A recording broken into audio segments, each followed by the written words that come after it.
1 Samuel. 1 Samuel 1.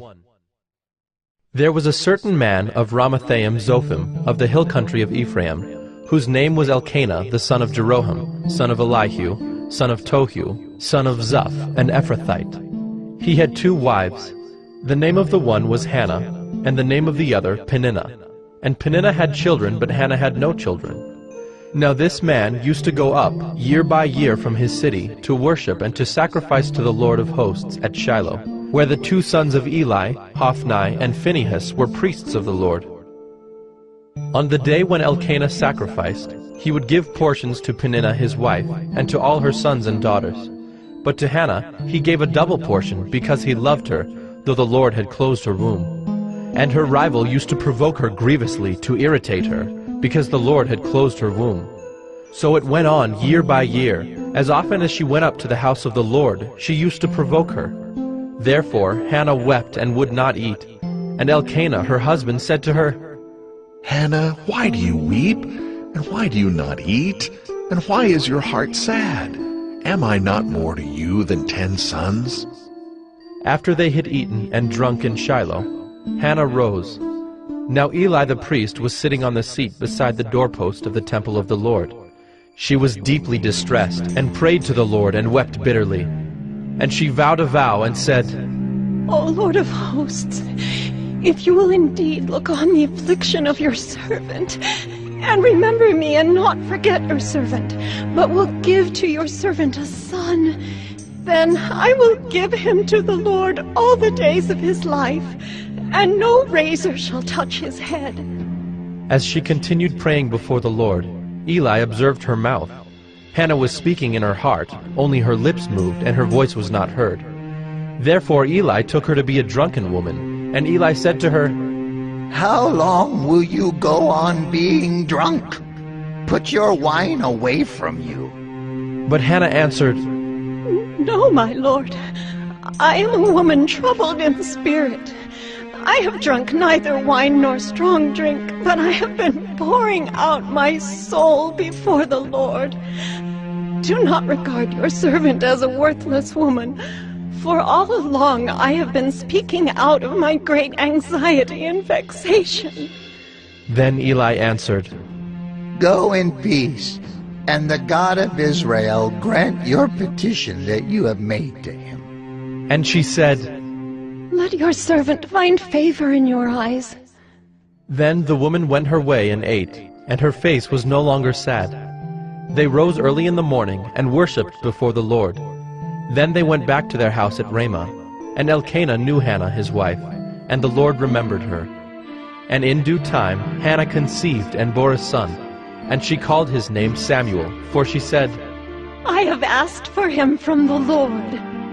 The man Elkanah and all his house went up to offer to the Lord the yearly sacrifice, and to pay his vow.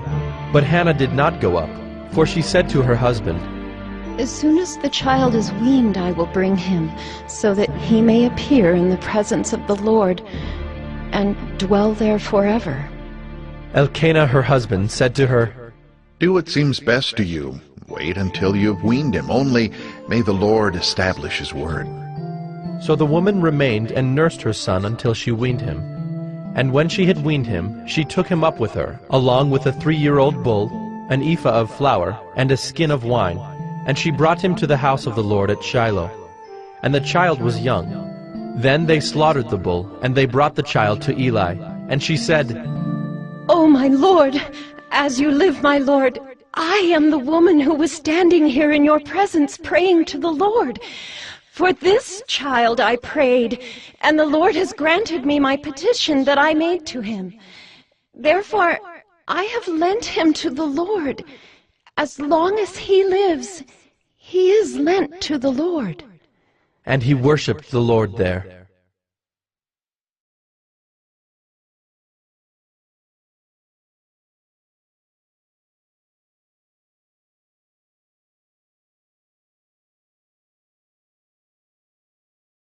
First Samuel 2.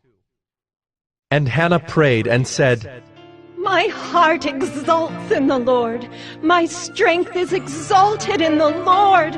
My mouth derides my enemies because I rejoice in your salvation. There is none holy like the Lord. There is none besides you. There is no rock like our God. Talk no more so very proudly. Let not arrogance come from your mouth. For the Lord is a God of knowledge, and by him actions are weighed. The bows of the mighty are broken, but the feeble bind on strength. Those who were full have hired themselves out for bread, but those who were hungry have ceased to hunger. The barren has borne 7, but she who has many children is forlorn. The Lord kills and brings to life. He brings down to Sheol and raises up. The Lord makes poor and makes rich. He brings low and he exalts. He raises up the poor from the dust. He lifts the needy from the ash heap to make them sit with princes and inherit a seat of honor. For the pillars of the earth are the Lord's, and on them he has set the world. He will guard the feet of his faithful ones, but the wicked shall be cut off in darkness, for not by might shall a man prevail. The adversaries of the Lord shall be broken to pieces. Against them he will thunder in heaven. The Lord will judge the ends of the earth. He will give strength to his king and exalt the power of his anointed. Then Elkanah went home to Ramah, and the boy ministered to the Lord in the presence of Eli the priest. Now the sons of Eli were worthless men. They did not know the Lord. The custom of the priests with the people was that when any man offered sacrifice, the priest's servant would come while the meat was boiling, with a 3-pronged fork in his hand, and he would thrust it into the pan or kettle or cauldron or pot. All that the fork brought up, the priest would take for himself. This is what they did at Shiloh to all the Israelites who came there. Moreover, before the fat was burned, the priest's servant would come and say to the man who was sacrificing, "Give meat for the priest to roast, for he will not accept boiled meat from you, but only raw." And if the man said to him, "Let them burn the fat first, and then take as much as you wish," he would say, "No, you must give it now, and if not, I will take it by force." Thus the sin of the young men was very great in the sight of the Lord, for the men treated the offering of the Lord with contempt. Samuel was ministering before the Lord, a boy clothed with a linen ephod. And his mother used to make for him a little robe and take it to him each year when she went up with her husband to offer the yearly sacrifice. Then Eli would bless Elkanah and his wife, and say, May the Lord give you children by this woman, for the petition she asked of the Lord. So then they would return to their home. Indeed, the Lord visited Hannah, and she conceived and bore 3 sons and 2 daughters. And the young man Samuel grew in the presence of the Lord. Now Eli was very old, and he kept hearing all that his sons were doing to all Israel, and how they lay with the women who were serving at the entrance to the tent of meeting. And he said to them, Why do you do such things? For I hear of your evil dealings from all the people. No, my sons, it is no good report that I hear the people of the Lord spreading abroad. If someone sins against a man, God will mediate for him. But if someone sins against the Lord, who can intercede for him? But they would not listen to the voice of their father, for it was the will of the Lord to put them to death. Now the young man Samuel continued to grow both in stature and in favor with the Lord, and also with man. And there came a man of God to Eli, and said to him, Thus the Lord has said, Did I indeed reveal myself to the house of your father when they were in Egypt, subject to the house of Pharaoh? Did I choose him out of all the tribes of Israel to be my priest, to go up to my altar, to burn incense, to wear an ephod before me? I gave to the house of your father all my offerings by fire from the people of Israel. Why then do you scorn my sacrifices and my offerings that I commanded? and honor your sons above me by fattening yourselves on the choicest parts of every offering of my people Israel? Therefore the Lord, the God of Israel, declares, I promised that your house and the house of your father should go in and out before me forever. But now, the Lord declares, far be it from me, for those who honor me I will honor, and those who despise me shall be lightly esteemed. Behold, the days are coming when I will cut off your strength and the strength of your father's house, so that there will not be an old man in your house. Then in distress you will look with envious eye on all the prosperity that shall be bestowed on Israel, and there shall not be an old man in your house forever. The only one of you whom I shall not cut off from my altar shall be spared to weep his eyes out, to grieve his heart, and all the descendants of your house shall die by the sword of men. And this that shall come upon your 2 sons, Hophni and Phinehas, shall be the sign to you. Both of them shall die on the same day. And I will raise up for myself a faithful priest, who shall do according to what is in my heart and in my mind. And I will build him a sure house, and he shall go in and out before my anointed forever. And everyone who is left in your house shall come to implore him for a piece of silver or a loaf of bread, and shall say, Please, put me in one of the priest's places, that I may eat a morsel of bread.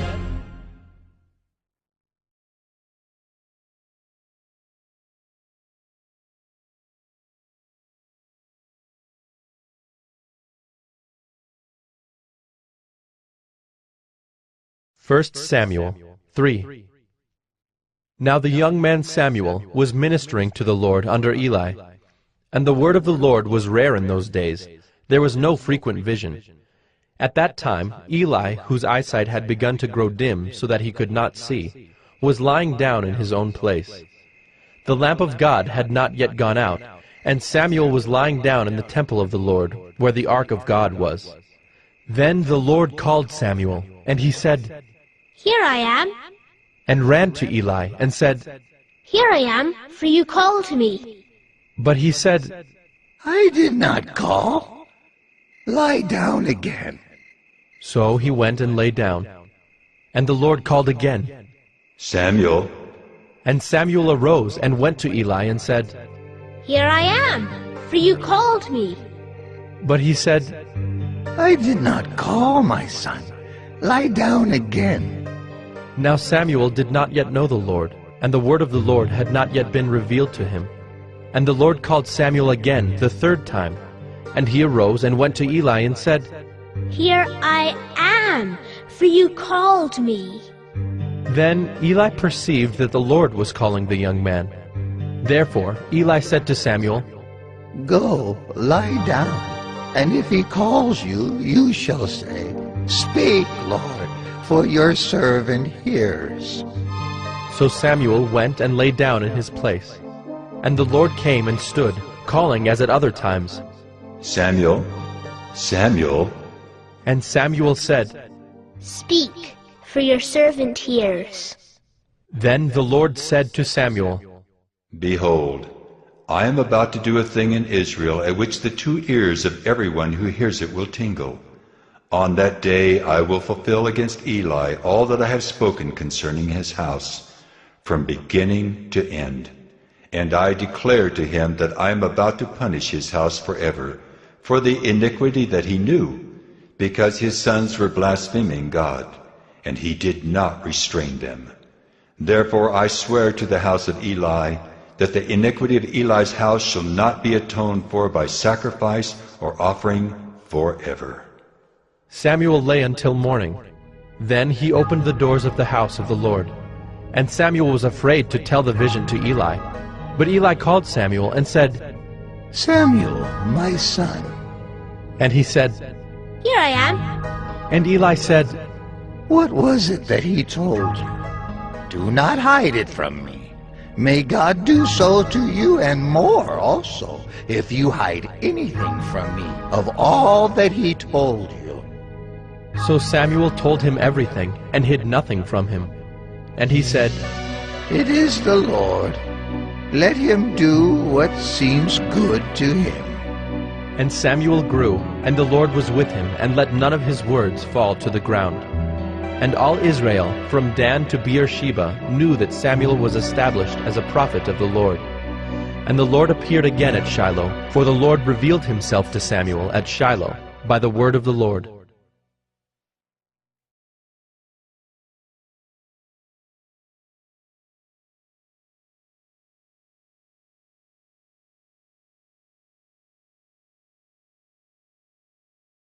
First Samuel 4. And the word of Samuel came to all Israel. Now Israel went out to battle against the Philistines.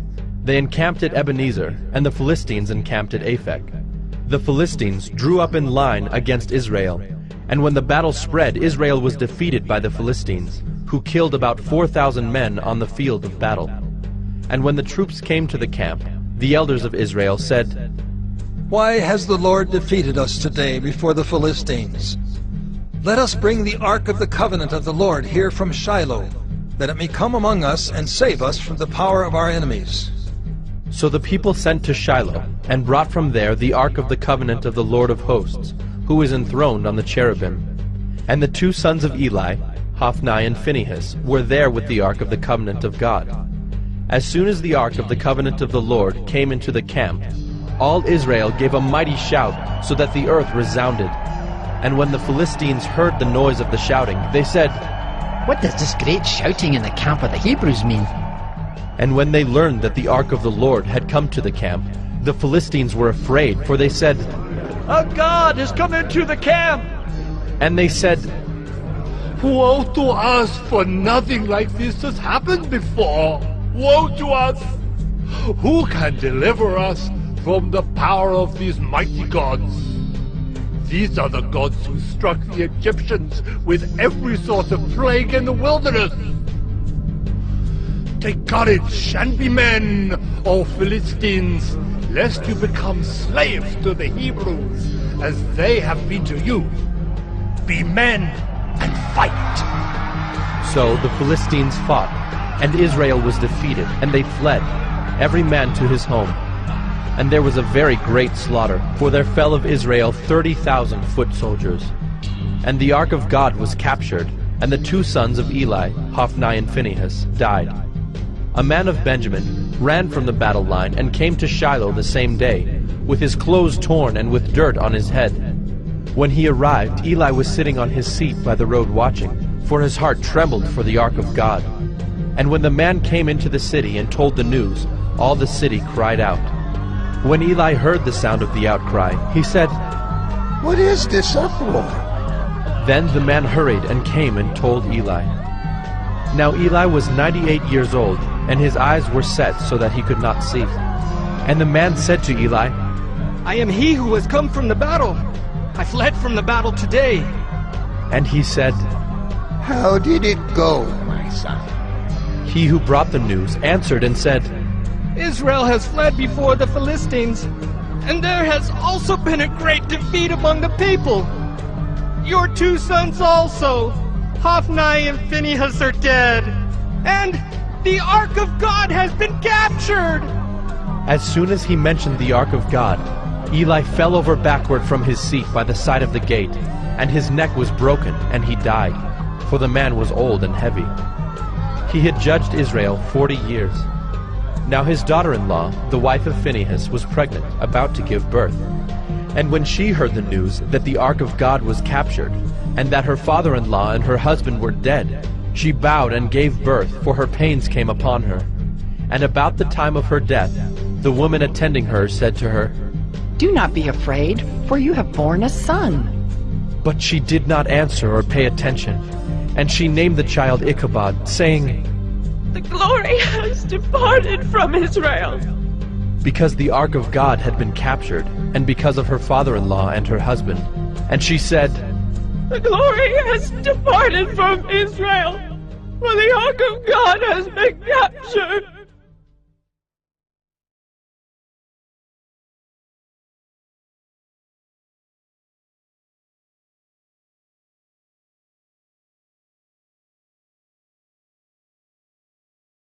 1 Samuel 5. When the Philistines captured the ark of God, they brought it from Ebenezer to Ashdod. Then the Philistines took the ark of God and brought it into the house of Dagon, and set it up beside Dagon. And when the people of Ashdod rose early the next day, behold, Dagon had fallen face downward on the ground before the ark of the Lord.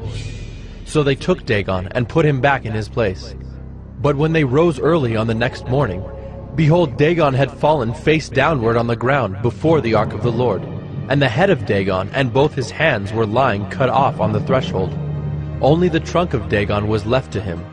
This is why the priests of Dagon, and all who enter the house of Dagon, do not tread on the threshold of Dagon in Ashdod to this day. The hand of the Lord was heavy against the people of Ashdod, and he terrified and afflicted them with tumors, both Ashdod and its territory. And when the men of Ashdod saw how things were, they said, The ark of the God of Israel must not remain with us, for his hand is hard against us, and against Dagon our God. So they sent and gathered together all the lords of the Philistines, and said, What shall we do with the ark of the God of Israel? They answered, Let the ark of the God of Israel be brought around to Gath. So they brought the ark of the God of Israel there. But after they had brought it around, the hand of the Lord was against the city, causing a very great panic, and he afflicted the men of the city, both young and old, so that tumors broke out on them.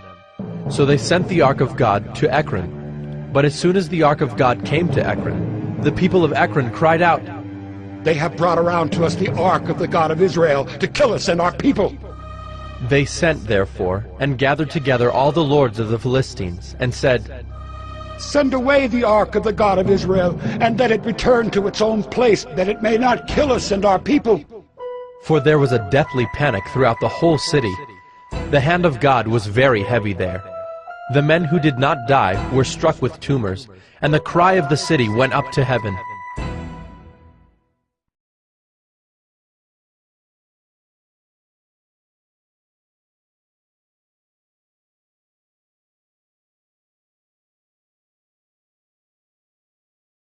First Samuel 6. The ark of the Lord was in the country of the Philistines 7 months. And the Philistines called for the priests and the diviners, and said, What shall we do with the ark of the Lord? Tell us with what we shall send it to its place. They said, If you send away the ark of the God of Israel, do not send it empty, but by all means return him a guilt offering. Then you will be healed, and it will be known to you why his hand does not turn away from you. And they said, What is the guilt offering that we shall return to him?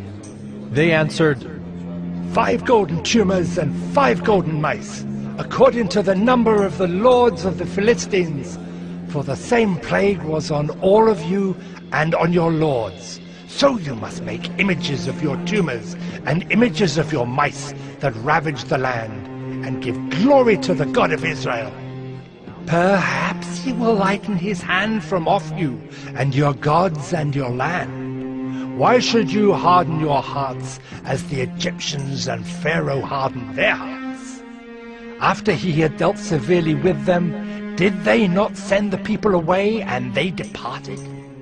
Now then, take and prepare a new cart, and 2 milk cows on which there has never come a yoke, and yoke the cows to the cart, but take their calves home away from them. And take the ark of the Lord, and place it on the cart, and put in a box at its side the figures of gold, which you are returning to him as a guilt offering. Then send it off, and let it go its way, and watch. If it goes up on the way to its own land, to Beth Shemesh, then it is he who has done us this great harm. But if not, then we shall know that it is not his hand that struck us. It happened to us by coincidence. The men did so, and took 2 milk cows, and yoked them to the cart, and shut up their calves at home. And they put the ark of the Lord on the cart, and the box with the golden mice, and the images of their tumors. And the cows went straight in the direction of Beth Shemesh, along one highway, lowing as they went. They turned neither to the right nor to the left, and the lords of the Philistines went after them as far as the border of Beth Shemesh. Now the people of Beth-Shemesh were reaping their wheat harvest in the valley. And when they lifted up their eyes and saw the ark, they rejoiced to see it. The cart came into the field of Joshua of Beth-Shemesh and stopped there. A great stone was there, and they split up the wood of the cart and offered the cows as a burnt offering to the Lord. And the Levites took down the ark of the Lord, and the box that was beside it, in which were the golden figures, and set them upon the great stone. And the men of Beth-Shemesh offered burnt offerings and sacrificed sacrifices on that day to the Lord. And when the 5 lords of the Philistines saw it, they returned that day to Ekron. These are the golden tumors that the Philistines returned as a guilt offering to the Lord. 1 for Ashdod, 1 for Gaza, 1 for Ashkelon, 1 for Gath, 1 for Ekron, and the golden mice according to the number of all the cities of the Philistines belonging to the 5 lords, both fortified cities and unwalled villages.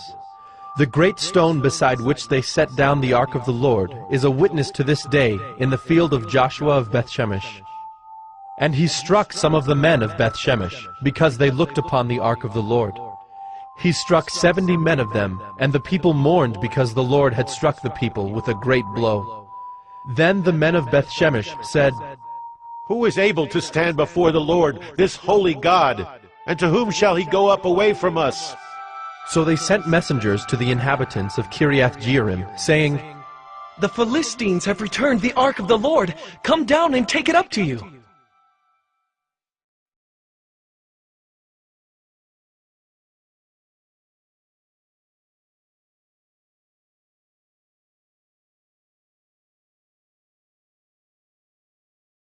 First Samuel 7. And the men of Kiriath-Jearim came and took up the ark of the Lord, and brought it to the house of Abinadab on the hill. And they consecrated his son Eleazar to have charge of the ark of the Lord. From the day that the ark was lodged at Kiriath-Jearim, a long time passed, some 20 years, and all the house of Israel lamented after the Lord. And Samuel said to all the house of Israel, If you are returning to the Lord with all your heart, then put away the foreign gods and the Ashtaroth from among you, and direct your heart to the Lord, and serve him only, and he will deliver you out of the hand of the Philistines. So the people of Israel put away the Baals and the Ashtaroth, and they served the Lord only. Then Samuel said, Gather all Israel at Mizpah, and I will pray to the Lord for you. So they gathered at Mizpah, and drew water and poured it out before the Lord, and fasted on that day, and said there, We have sinned against the Lord. And Samuel judged the people of Israel at Mizpah. Now when the Philistines heard that the people of Israel had gathered at Mizpah, the lords of the Philistines went up against Israel. And when the people of Israel heard of it, they were afraid of the Philistines. And the people of Israel said to Samuel, Do not cease to cry out to the Lord our God for us, that he may save us from the hand of the Philistines. So Samuel took a nursing lamb and offered it as a whole burnt offering to the Lord. And Samuel cried out to the Lord for Israel, and the Lord answered him. As Samuel was offering up the burnt offering, the Philistines drew near to attack Israel. But the Lord thundered with a mighty sound that day against the Philistines, and threw them into confusion, and they were routed before Israel. And the men of Israel went out from Mizpah, and pursued the Philistines, and struck them as far as below Bethkar. Then Samuel took a stone, and set it up between Mizpah and Shen, and called its name Ebenezer. For he said, Till now the Lord has helped us. So the Philistines were subdued, and did not again enter the territory of Israel. And the hand of the Lord was against the Philistines all the days of Samuel. The cities that the Philistines had taken from Israel were restored to Israel, from Ekron to Gath, and Israel delivered their territory from the hand of the Philistines. There was peace also between Israel and the Amorites.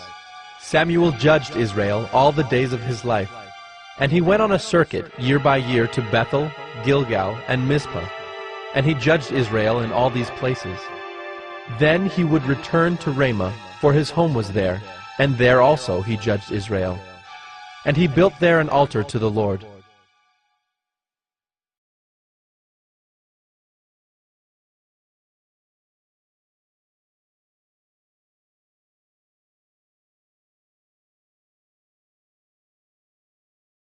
First Samuel 8. When Samuel became old, he made his sons judges over Israel.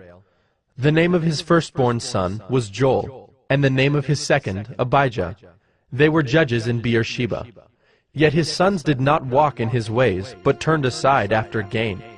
They took bribes and perverted justice. Then all the elders of Israel gathered together, and came to Samuel at Ramah, and said to him, Behold, you are old, and your sons do not walk in your ways. Now appoint for us a king to judge us like all the nations. But the thing displeased Samuel when they said, Give us a king to judge us. And Samuel prayed to the Lord. And the Lord said to Samuel, Obey the voice of the people in all that they say to you, for they have not rejected you, but they have rejected me from being king over them, according to all the deeds that they have done, from the day I brought them up out of Egypt even to this day, forsaking me and serving other gods, so they are also doing to you. Now then obey their voice. Only you shall solemnly warn them and show them the ways of the king who shall reign over them.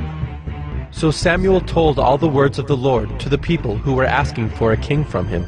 He said, These will be the ways of the king who will reign over you. He will take your sons and appoint them to his chariots, and to be his horsemen, and to run before his chariots. And he will appoint for himself commanders of thousands and commanders of 50s, and some to plow his ground and to reap his harvest, and to make his implements of war and the equipment of his chariots. He will take your daughters to be perfumers and cooks and bakers. He will take the best of your fields and vineyards and olive orchards and give them to his servants. He will take the tenth of your grain and of your vineyards and give it to his officers and to his servants. He will take your male servants and female servants and the best of your young men and your donkeys and put them to his work. He will take the tenth of your flocks, and you shall be his slaves.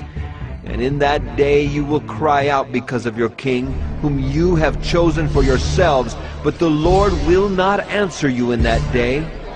But the people refused to obey the voice of Samuel, and they said, No, but there shall be a king over us, that we also may be like all the nations, and that our king may judge us, and go out before us, and fight our battles. And when Samuel had heard all the words of the people, he repeated them in the ears of the Lord. And the Lord said to Samuel, Obey their voice and make them a king. Samuel then said to the men of Israel, Go, every man to his city.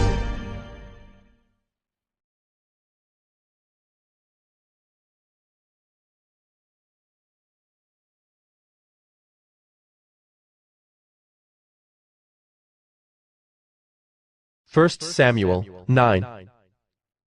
There was a man of Benjamin whose name was Kish, the son of Abiel, son of Zerah, son of Bechorath, son of Aphiah, a Benjaminite, a man of wealth. And he had a son whose name was Saul, a handsome young man. There was not a man among the people of Israel more handsome than he. From his shoulders upward he was taller than any of the people. Now the donkeys of Kish, Saul's father, were lost. So Kish said to Saul his son, Take one of the young men with you, and arise. Go, and look for the donkeys. And he passed through the hill country of Ephraim, and passed through the land of Shalisha, but they did not find them.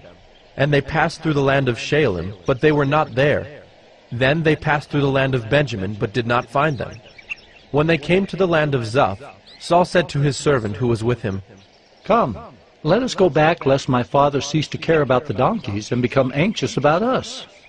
But he said to him, Behold, there is a man of God in this city, and he is a man who is held in honor.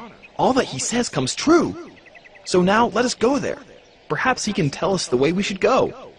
Then Saul said to his servant, But if we go, what can we bring the man? For the bread in our sacks is gone, and there is no present to bring to the man of God. What do we have? The servant answered Saul again, Here, I have with me a quarter of a shekel of silver, and I will give it to the man of God to tell us our way. Formerly in Israel, when a man went to inquire of God, he said, Come, let us go to the seer, for today's prophet was formerly called a seer. And Saul said to his servant, Well said. Come, let us go. So they went to the city where the man of God was. As they went up the hill to the city, they met young women coming out to draw water, and said to them, "Is the seer here?" They answered, "He is. Behold, he is just ahead of you. Hurry! He has come just now to the city, because the people have a sacrifice today on the high place. As soon as you enter the city, you will find him before he goes up to the high place to eat." For the people will not eat till he comes, since he must bless the sacrifice. Afterward, those who are invited will eat. Now go up, for you will meet him immediately. So they went up to the city. As they were entering the city, they saw Samuel coming out toward them on his way up to the high place. Now the day before Saul came, the Lord had revealed to Samuel, "Tomorrow, about this time, I will send to you a man from the land of Benjamin, and you shall anoint him to be prince over my people Israel. He shall save my people from the hand of the Philistines. For I have seen my people, because their cry has come to me." When Samuel saw Saul, the Lord told him, "Here is the man of whom I spoke to you. He it is who shall restrain my people." Then Saul approached Samuel in the gate and said, "Tell me, where is the house of the seer?" Samuel answered Saul, "I am the seer. Go up before me to the high place. For today you shall eat with me, and in the morning I will let you go and will tell you all that is on your mind. As for your donkeys that were lost 3 days ago, do not set your mind on them, for they have been found. And for whom is all that is desirable in Israel? Is it not for you and for all your father's house?" Saul answered, "Am I not a Benjaminite, from the least of the tribes of Israel? And is not my clan the humblest of all the clans of the tribe of Benjamin? Why then have you spoken to me in this way?" Then Samuel took Saul and his young men, and brought them into the hall, and gave them a place at the head of those who had been invited, who were about 30 persons. And Samuel said to the cook, "Bring the portion I gave you, of which I said to you, put it aside." So the cook took up the leg and what was on it, and set them before Saul. And Samuel said, "See, what was kept is set before you. Eat, because it was kept for you until the hour appointed, that you might eat with the guests." So Saul ate with Samuel that day. And when they came down from the high place into the city, a bed was spread for Saul on the roof, and he lay down to sleep. Then at the break of dawn, Samuel called to Saul on the roof, "Up, that I may send you on your way." So Saul arose, and both he and Samuel went out into the street. As they were going down to the outskirts of the city, Samuel said to Saul, "Tell the servant to pass on before us. And when he has passed on, stop here yourself for a while, that I may make known to you the word of God."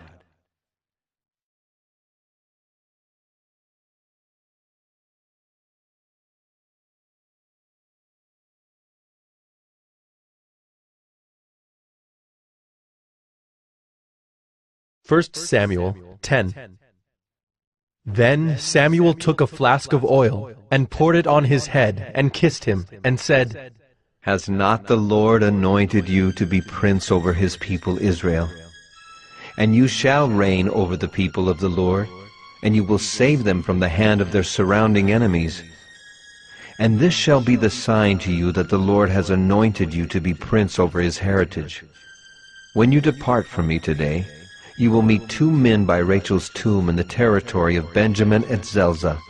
And they will say to you, 'The donkeys that you went to seek are found, and now your father has ceased to care about the donkeys and is anxious about you, saying, What shall I do about my son?' Then you shall go on from there farther and come to the oak of Tabor. 3 men going up to God at Bethel will meet you there, one carrying 3 young goats, another carrying 3 loaves of bread, and another carrying a skin of wine. And they will greet you and give you 2 loaves of bread, which you shall accept from their hand. After that you shall come to Gibeath Elohim, where there is a garrison of the Philistines. And there, as soon as you come to the city, you will meet a group of prophets coming down from the high place, with harp, tambourine, flute, and lyre before them, prophesying. Then the Spirit of the Lord will rush upon you, and you will prophesy with them and be turned into another man. Now when these signs meet you, do what your hand finds to do, for God is with you. Then go down before me to Gilgal. Behold, I am coming to you to offer burnt offerings and to sacrifice peace offerings. 7 days you shall wait, until I come to you and show you what you shall do." When he turned his back to leave Samuel, God gave him another heart. And all these signs came to pass that day. When they came to Gibeah, behold, a group of prophets met him, and the Spirit of God rushed upon him, and he prophesied among them. And when all who knew him previously saw how he prophesied with the prophets, the people said to one another, "What has come over the son of Kish? Is Saul also among the prophets?" And a man of the place answered, "And who is their father?" Therefore it became a proverb, "Is Saul also among the prophets?" When he had finished prophesying, he came to the high place. Saul's uncle said to him and to his servant, "Where did you go?" And he said, "To seek the donkeys. And when we saw they were not to be found, we went to Samuel." And Saul's uncle said, "Please tell me what Samuel said to you." And Saul said to his uncle, "He told us plainly that the donkeys had been found." But about the matter of the kingdom, of which Samuel had spoken, he did not tell him anything. Now Samuel called the people together to the Lord at Mizpah, and he said to the people of Israel, "Thus says the Lord, the God of Israel, I brought up Israel out of Egypt, and I delivered you from the hand of the Egyptians and from the hand of all the kingdoms that were oppressing you. But today you have rejected your God, who saves you from all your calamities and your distresses, and you have said to him, 'Set a king over us.' Now therefore present yourselves before the Lord by your tribes and by your thousands." Then Samuel brought all the tribes of Israel near, and the tribe of Benjamin was taken by lot. He brought the tribe of Benjamin near by its clans, and the clan of the Matrites was taken by lot. And Saul, the son of Kish, was taken by lot. But when they sought him, he could not be found. So they inquired again of the Lord, "Is there a man still to come?" And the Lord said, "Behold, he has hidden himself among the baggage." Then they ran and took him from there. And when he stood among the people, he was taller than any of the people, from his shoulders upward. And Samuel said to all the people, "Do you see him whom the Lord has chosen? There is none like him among all the people." And all the people shouted, "Long live the king!" Then Samuel told the people the rights and duties of the kingship, and he wrote them in a book and laid it up before the Lord. Then Samuel sent all the people away, each one to his home. Saul also went to his home at Gibeah, and with him went men of valor, whose hearts God had touched. But some worthless fellows said, "How can this man save us?" And they despised him and brought him no present. But he held his peace.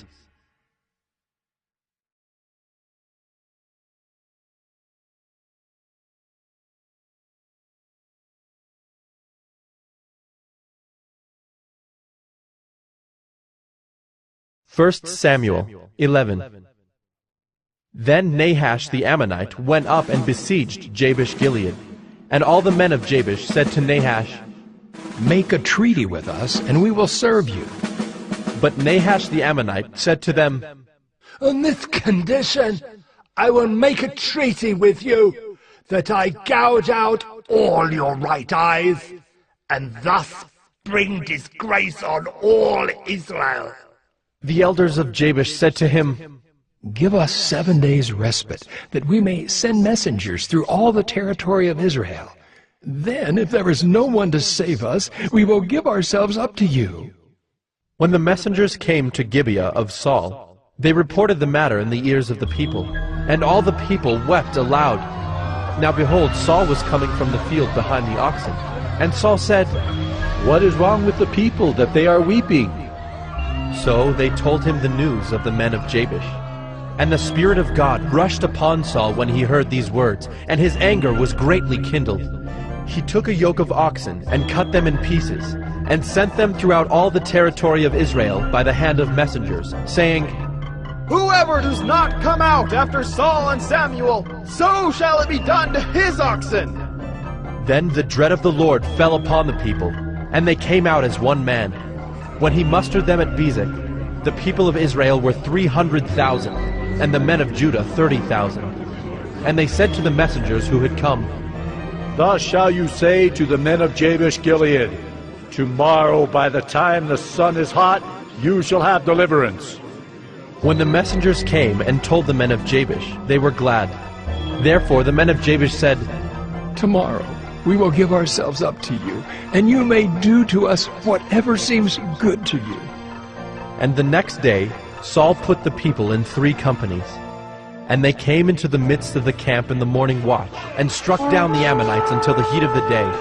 And those who survived were scattered, so that no 2 of them were left together. Then the people said to Samuel, Who is it that said, Shall Saul reign over us? Bring the men, that we may put them to death. But Saul said, Not a man shall be put to death this day, for today the Lord has worked salvation in Israel. Then Samuel said to the people, Come, let us go to Gilgal, and there renew the kingdom. So all the people went to Gilgal, and there they made Saul king before the Lord in Gilgal. There they sacrificed peace offerings before the Lord, and there Saul and all the men of Israel rejoiced greatly.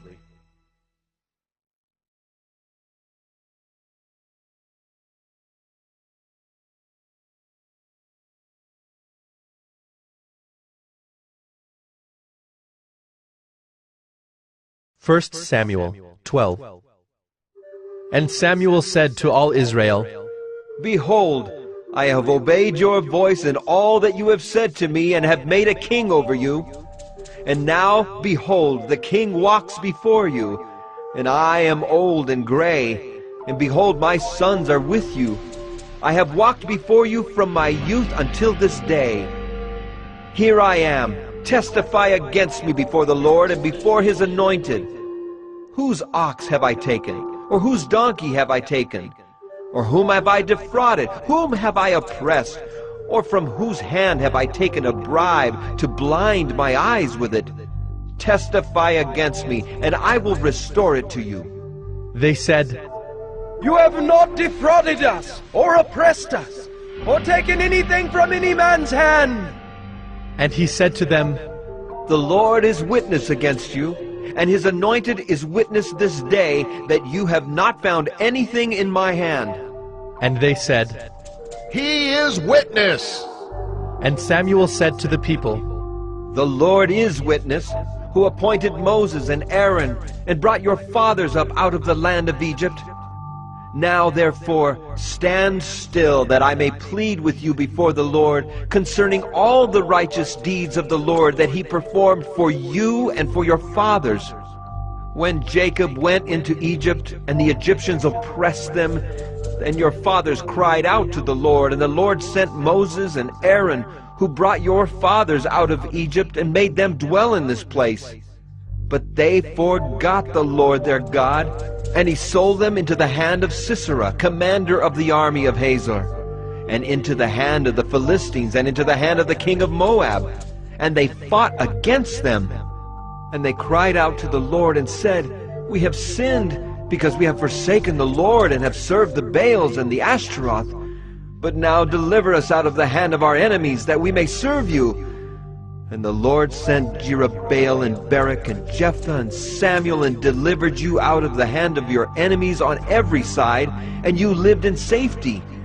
And when you saw that Nahash the king of the Ammonites came against you, you said to me, No, but a king shall reign over us, when the Lord your God was your king. And now behold the king whom you have chosen, for whom you have asked. Behold, the Lord has set a king over you. If you will fear the Lord and serve him and obey his voice, and not rebel against the commandment of the Lord, and if both you and the king who reigns over you will follow the Lord your God, it will be well. But if you will not obey the voice of the Lord, but rebel against the commandment of the Lord, then the hand of the Lord will be against you and your king. Now therefore, stand still and see this great thing that the Lord will do before your eyes. Is it not wheat harvest today? I will call upon the Lord, that he may send thunder and rain, and you shall know and see that your wickedness is great, which you have done in the sight of the Lord, in asking for yourselves a king. So Samuel called upon the Lord, and the Lord sent thunder and rain that day, and all the people greatly feared the Lord and Samuel. And all the people said to Samuel, Pray for your servants to the Lord your God, that we may not die. For we have added to all our sins this evil, to ask for ourselves a king. And Samuel said to the people, Do not be afraid. You have done all this evil. Yet do not turn aside from following the Lord, but serve the Lord with all your heart. And do not turn aside after empty things that cannot profit or deliver, for they are empty. For the Lord will not forsake his people for his great name's sake, because it has pleased the Lord to make you a people for himself. Moreover, as for me, far be it from me that I should sin against the Lord by ceasing to pray for you, and I will instruct you in the good and the right way. Only fear the Lord and serve him faithfully with all your heart, for consider what great things he has done for you. But if you still do wickedly, you shall be swept away, both you and your king.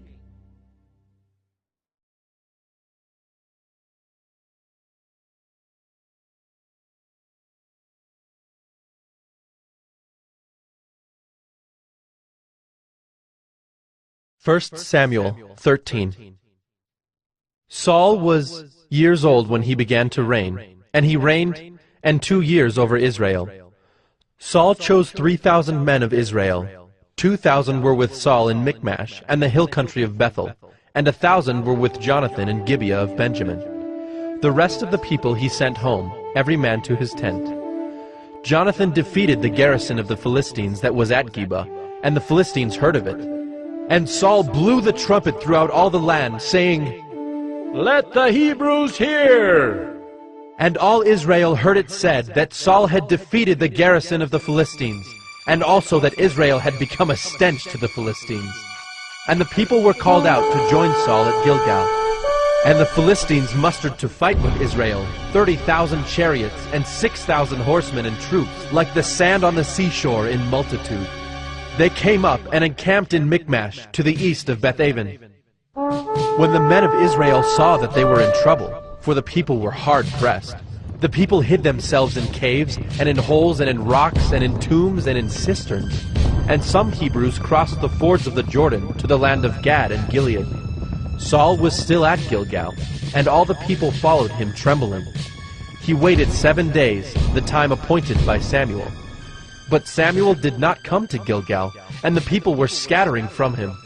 So Saul said, Bring the burnt offering here to me, and the peace offerings. And he offered the burnt offering.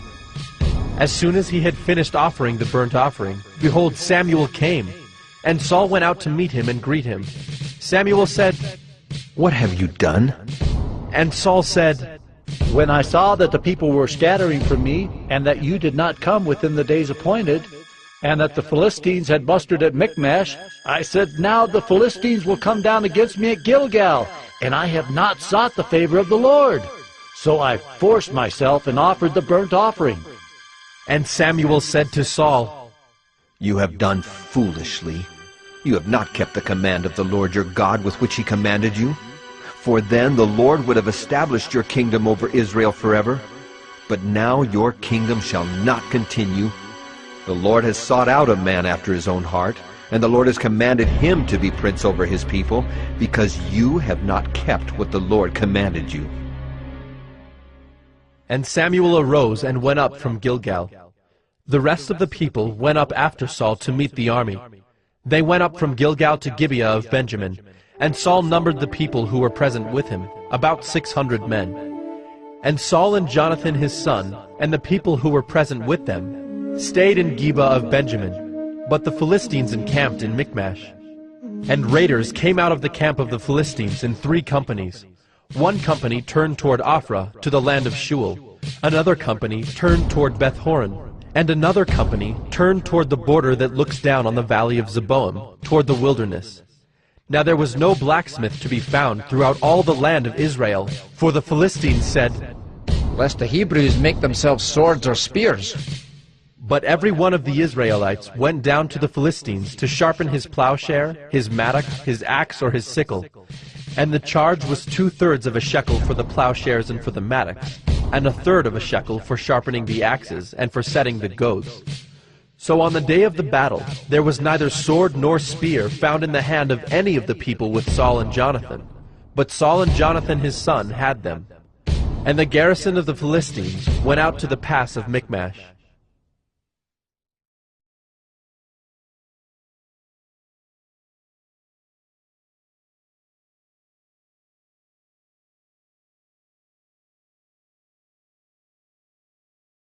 First Samuel 14.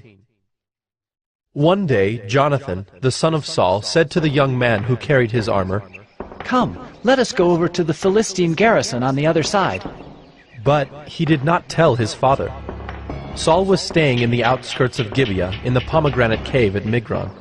The people who were with him were about 600 men, including Ahijah the son of Ahitub, Ichabod's brother, son of Phinehas, son of Eli, the priest of the Lord in Shiloh, wearing an ephod.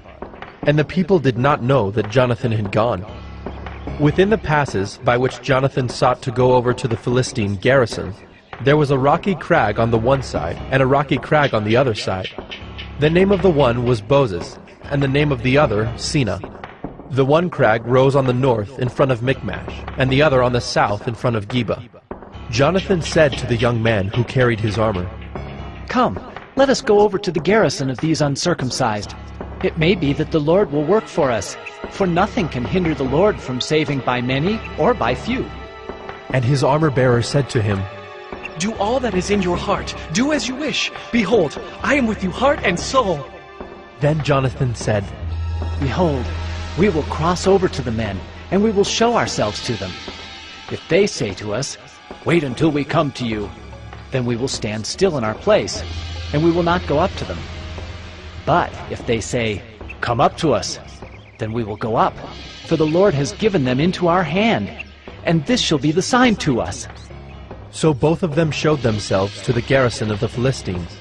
And the Philistines said, "Look, Hebrews are coming out of the holes where they have hidden themselves."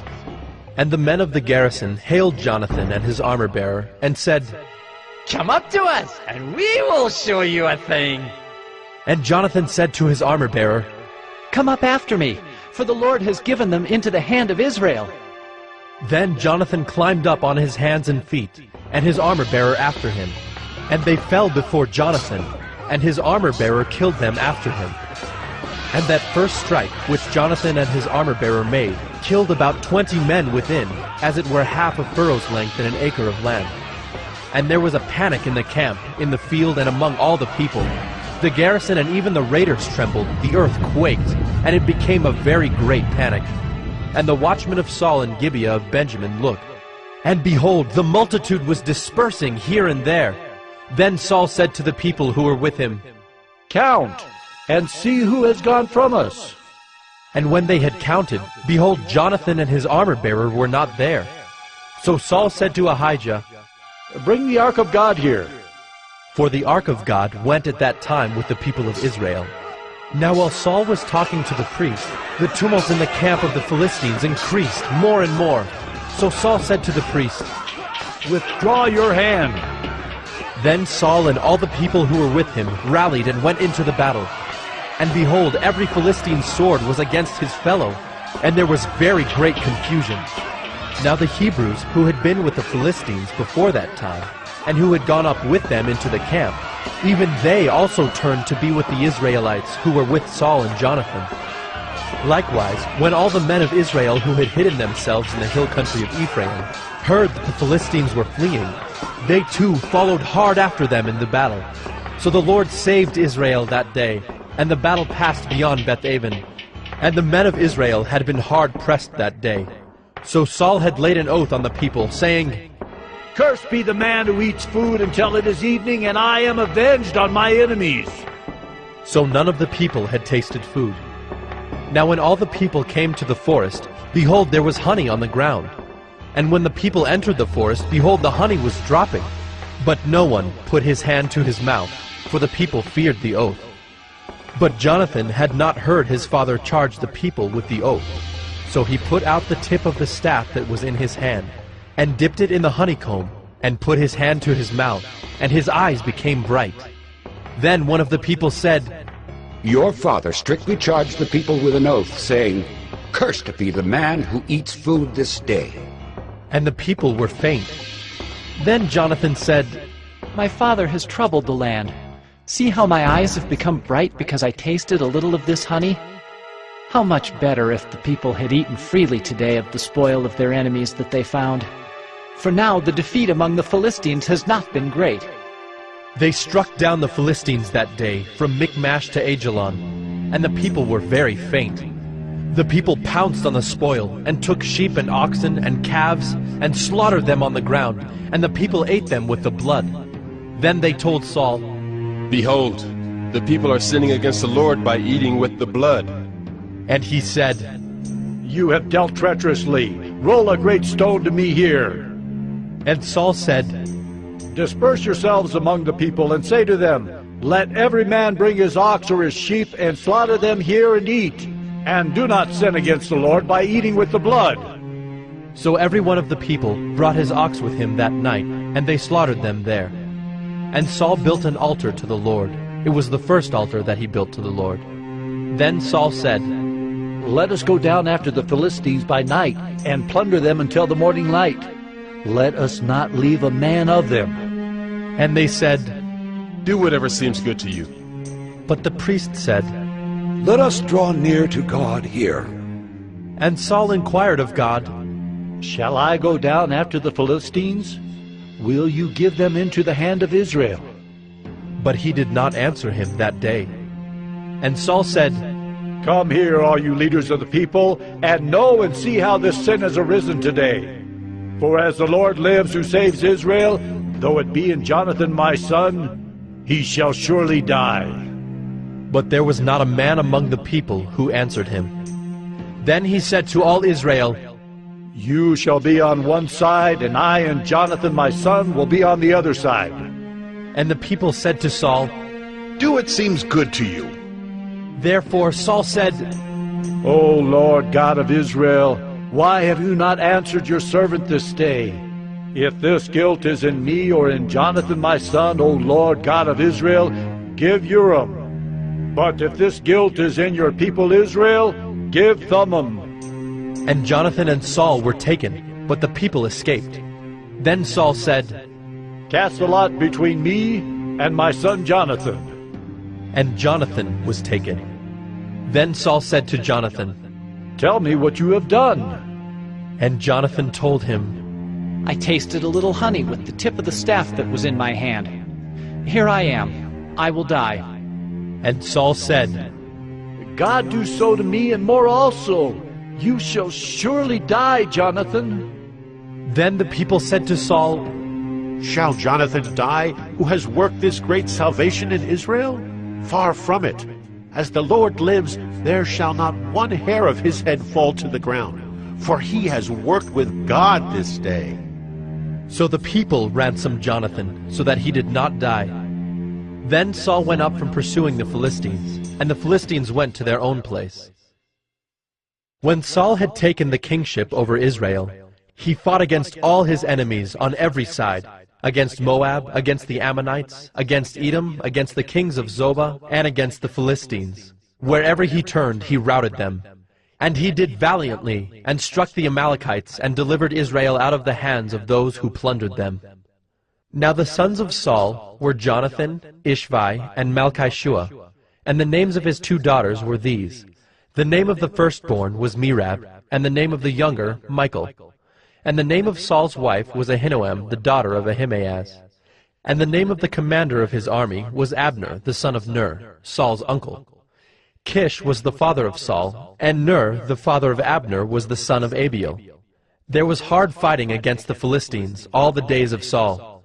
And when Saul saw any strong man, or any valiant man, he attached him to himself.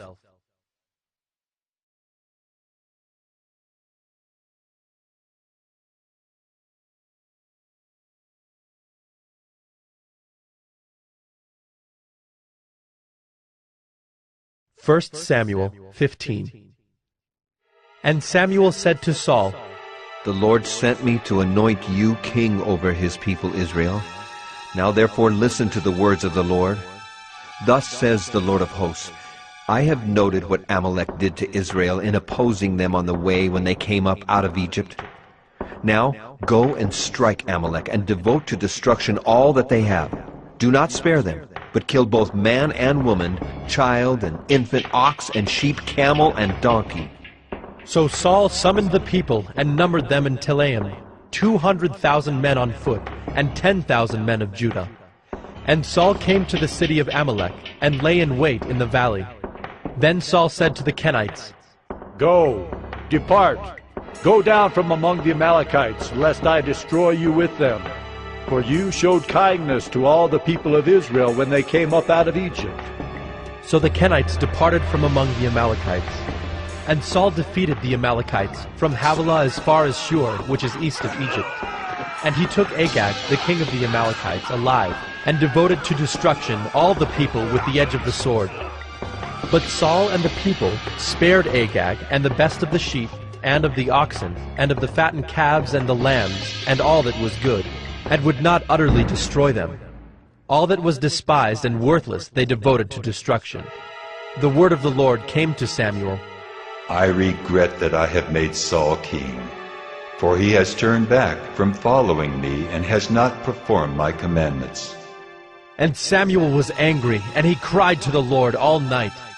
And Samuel rose early to meet Saul in the morning.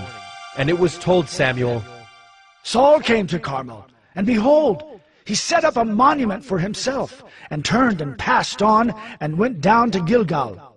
And Samuel came to Saul, and Saul said to him, Blessed be you to the Lord. I have performed the commandment of the Lord. And Samuel said, What then is this bleating of the sheep in my ears, and the lowing of the oxen that I hear? Saul said, They have brought them from the Amalekites, for the people spared the best of the sheep and of the oxen to sacrifice to the Lord your God, and the rest we have devoted to destruction. Then Samuel said to Saul, Stop. I will tell you what the Lord said to me this night. And he said to him, Speak. And Samuel said, Though you are little in your own eyes, are you not the head of the tribes of Israel? The Lord anointed you king over Israel. And the Lord sent you on a mission and said, Go, devote to destruction the sinners, the Amalekites, and fight against them until they are consumed. Why then did you not obey the voice of the Lord? Why did you pounce on the spoil and do what was evil in the sight of the Lord? And Saul said to Samuel, I have obeyed the voice of the Lord. I have gone on the mission on which the Lord sent me. I have brought Agag, the king of Amalek, and I have devoted the Amalekites to destruction. But the people took of the spoil sheep and oxen, the best of the things devoted to destruction, to sacrifice to the Lord your God in Gilgal. And Samuel said, Has the Lord as great delight in burnt offerings and sacrifices as in obeying the voice of the Lord? Behold, to obey is better than sacrifice, and to listen than the fat of rams. For rebellion is as the sin of divination, and presumption is as iniquity and idolatry. Because you have rejected the word of the Lord, he has also rejected you from being king. Saul said to Samuel, I have sinned, for I have transgressed the commandment of the Lord in your words, because I feared the people and obeyed their voice.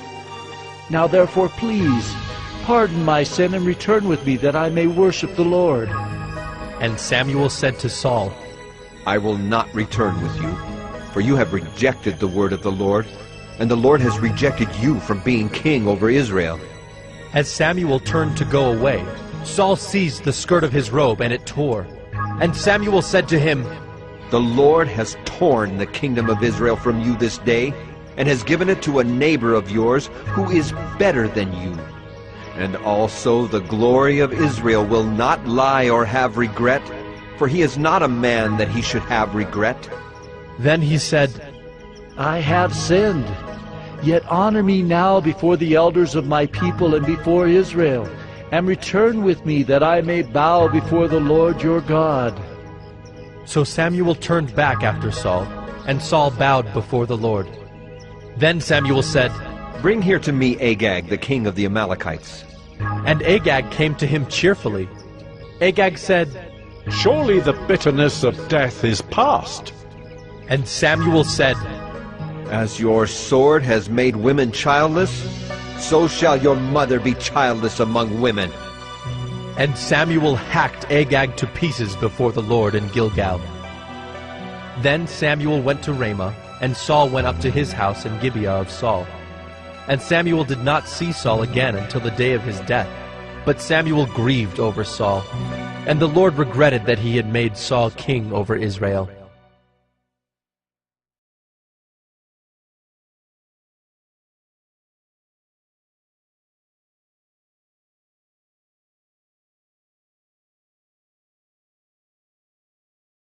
First Samuel 16. The Lord said to Samuel, "How long will you grieve over Saul, since I have rejected him from being king over Israel? Fill your horn with oil and go. I will send you to Jesse the Bethlehemite, for I have provided for myself a king among his sons." And Samuel said, "How can I go? If Saul hears it, he will kill me." And the Lord said, "Take a heifer with you and say, 'I have come to sacrifice to the Lord,' and invite Jesse to the sacrifice, and I will show you what you shall do. And you shall anoint for me him whom I declare to you." Samuel did what the Lord commanded, and came to Bethlehem. The elders of the city came to meet him trembling, and said, "Do you come peaceably?"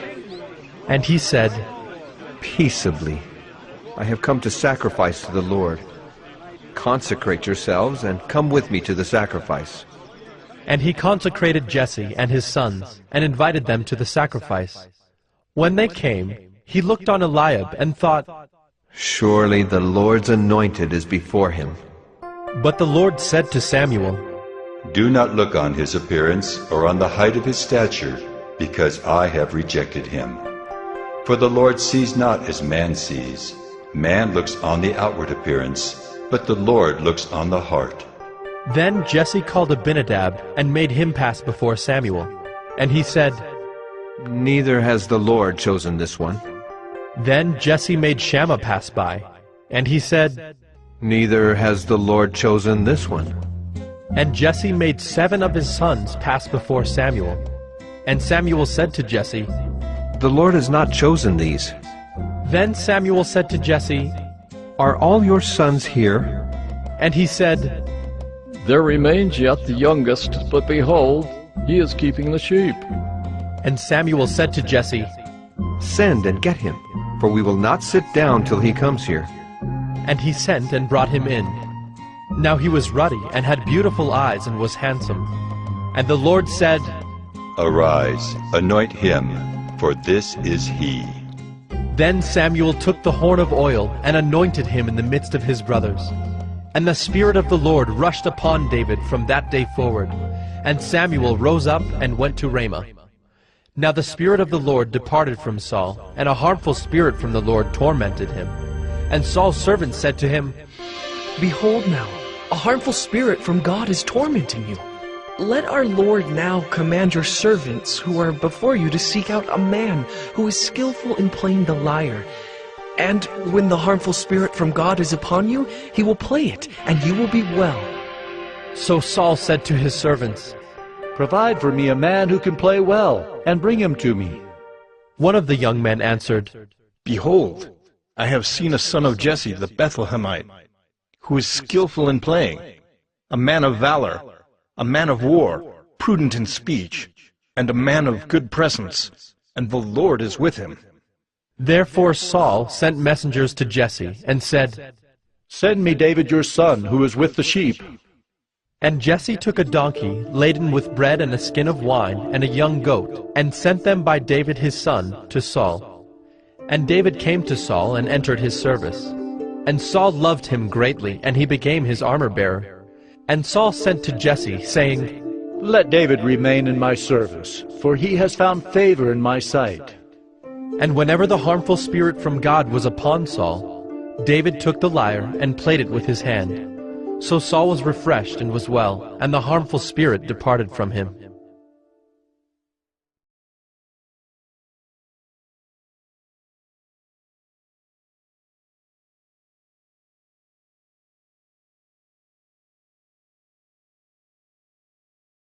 First Samuel 17. Now the Philistines gathered their armies for battle, and they were gathered at Soko, which belongs to Judah, and encamped between Soko and Azekah, in Ephes-dammim. And Saul and the men of Israel were gathered and encamped in the valley of Elah, and drew up in line of battle against the Philistines. And the Philistines stood on the mountain on the one side, and Israel stood on the mountain on the other side, with a valley between them. And there came out from the camp of the Philistines a champion named Goliath of Gath, whose height was 6 cubits and a span. He had a helmet of bronze on his head, and he was armed with a coat of mail, and the weight of the coat was 5,000 shekels of bronze. And he had bronze armor on his legs, and a javelin of bronze slung between his shoulders. The shaft of his spear was like a weaver's beam, and his spear's head weighed 600 shekels of iron. And his shield-bearer went before him. He stood and shouted to the ranks of Israel, Why have you come down to draw up for battle? Am I not a Philistine? And are you not servants of Saul? Choose a man for yourselves, and let him come down to me. If he is able to fight with me and kill me, then we will be your servants. But if I prevail against him and kill him, then you shall be our servants and serve us. And the Philistine said, I defy the ranks of Israel this day. Give me a man, that we may fight together. When Saul and all Israel heard these words of the Philistine, they were dismayed and greatly afraid. Now David was the son of an Ephrathite of Bethlehem in Judah, named Jesse, who had 8 sons. In the days of Saul, the man was already old and advanced in years. The 3 oldest sons of Jesse had followed Saul to the battle, and the names of his 3 sons who went to the battle were Eliab, the firstborn, and next to him Abinadab, and the third Shammah. David was the youngest.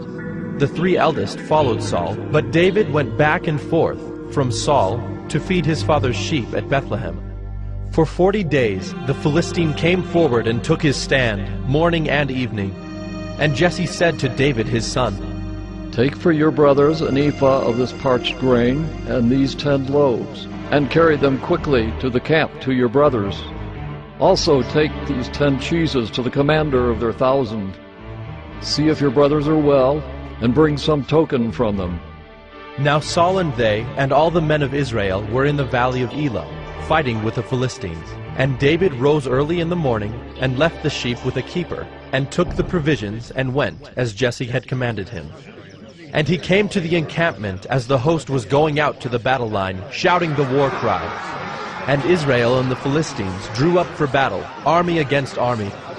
And David left the things in charge of the keeper of the baggage, and ran to the ranks, and went and greeted his brothers.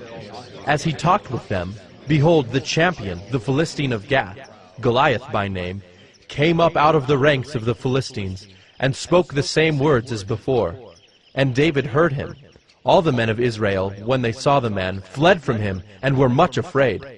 And the men of Israel said, Have you seen this man who has come up? Surely he has come up to defy Israel.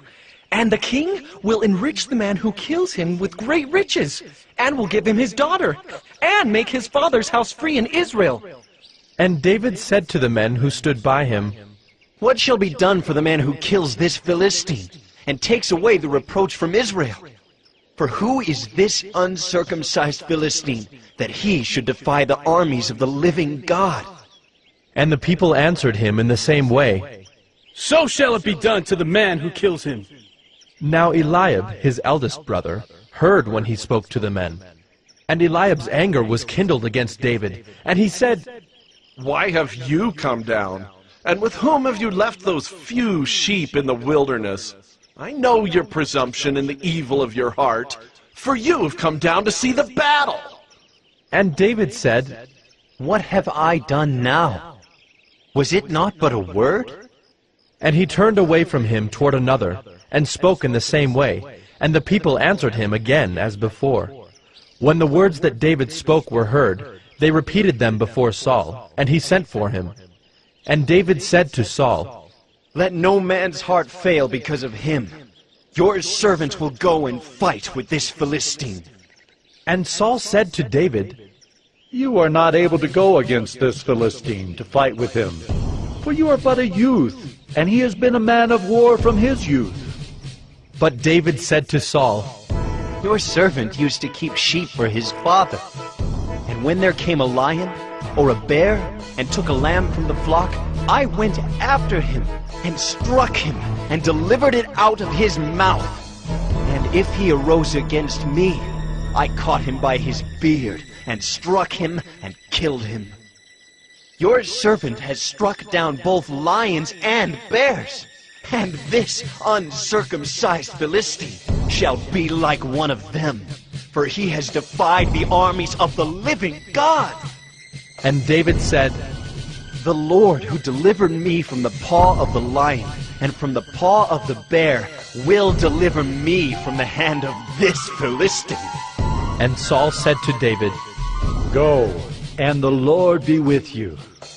Then Saul clothed David with his armor. He put a helmet of bronze on his head, and clothed him with a coat of mail. And David strapped his sword over his armor. And he tried in vain to go, for he had not tested them. Then David said to Saul, I cannot go with these, for I have not tested them. So David put them off.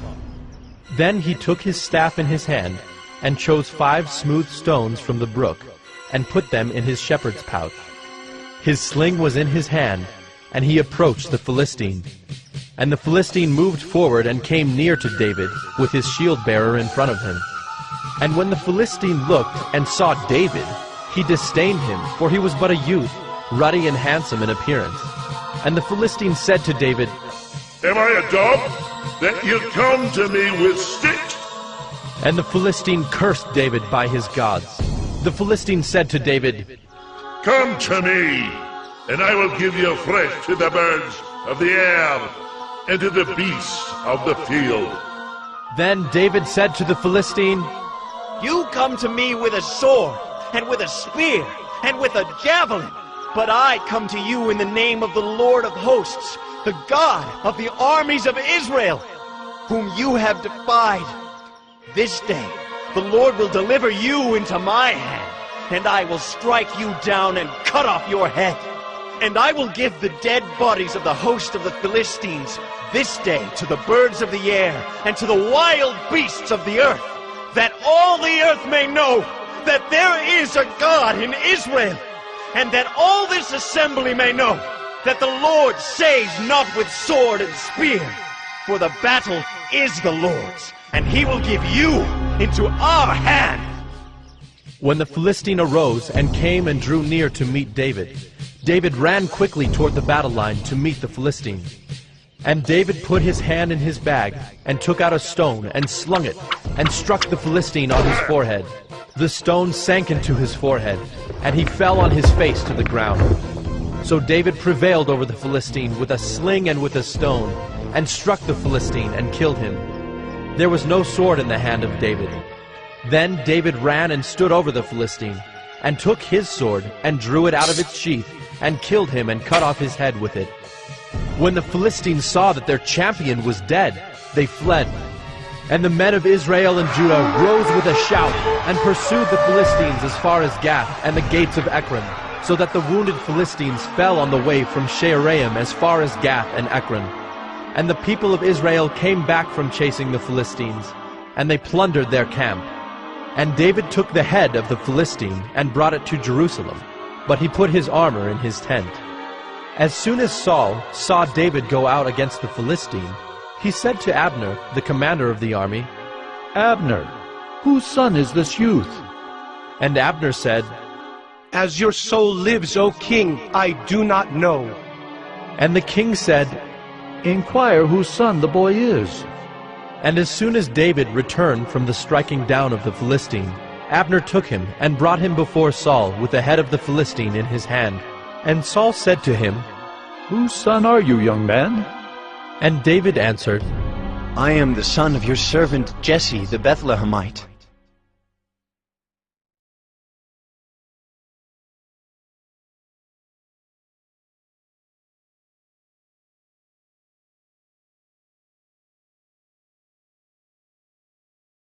First Samuel 18. As soon as he had finished speaking to Saul, the soul of Jonathan was knit to the soul of David, and Jonathan loved him as his own soul. And Saul took him that day, and would not let him return to his father's house. Then Jonathan made a covenant with David, because he loved him as his own soul. And Jonathan stripped himself of the robe that was on him, and gave it to David, and his armor, and even his sword, and his bow, and his belt. And David went out and was successful wherever Saul sent him, so that Saul set him over the men of war. And this was good in the sight of all the people, and also in the sight of Saul's servants. As they were coming home, when David returned from striking down the Philistine, the women came out of all the cities of Israel, singing and dancing, to meet King Saul with tambourines, with songs of joy, and with musical instruments. And the women sang to one another as they celebrated, Saul has struck down his thousands, and David his 10,000s. And Saul was very angry, and this saying displeased him. He said, They have ascribed to David 10,000s, and to me they have ascribed thousands. And what more can he have but the kingdom? And Saul eyed David from that day on. The next day, a harmful spirit from God rushed upon Saul, and he raved within his house while David was playing the lyre, as he did day by day. Saul had his spear in his hand, and Saul hurled the spear, for he thought, I will pin David to the wall. But David evaded him twice. Saul was afraid of David, because the Lord was with him, but had departed from Saul. So Saul removed him from his presence, and made him a commander of 1,000. And he went out and came in before the people. And David had success in all his undertakings, for the Lord was with him. And when Saul saw that he had great success, he stood in fearful awe of him. But all Israel and Judah loved David, for he went out and came in before them. Then Saul said to David, Here is my elder daughter Merab. I will give her to you for a wife. Only be valiant for me and fight the Lord's battles. For Saul thought, Let not my hand be against him, but let the hand of the Philistines be against him. And David said to Saul, Who am I, and who are my relatives, my father's clan in Israel, that I should be son-in-law to the king? But at the time when Merab, Saul's daughter, should have been given to David, she was given to Adriel, the Maholathite, for a wife. Now Saul's daughter Michal loved David, and they told Saul, and the thing pleased him. Saul thought, Let me give her to him, that she may be a snare for him, and that the hand of the Philistines may be against him. Therefore Saul said to David a second time, You shall now be my son-in-law.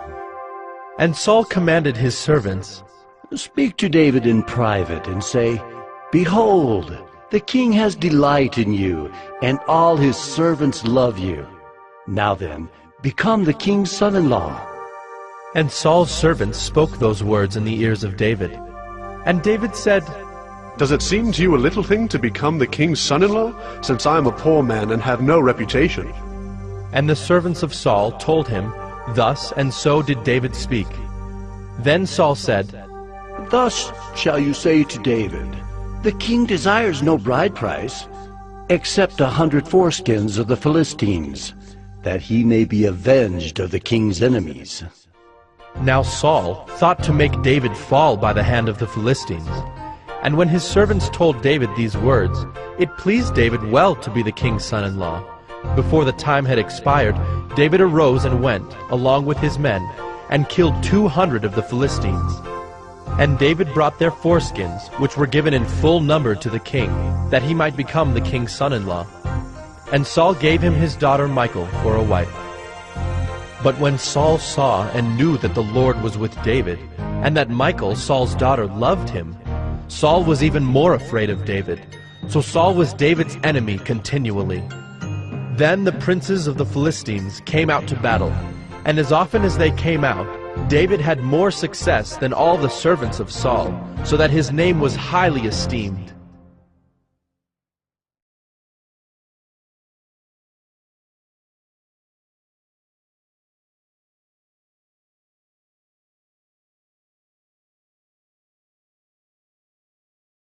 First Samuel 19. And Saul spoke to Jonathan his son, and to all his servants, that they should kill David. But Jonathan, Saul's son, delighted much in David.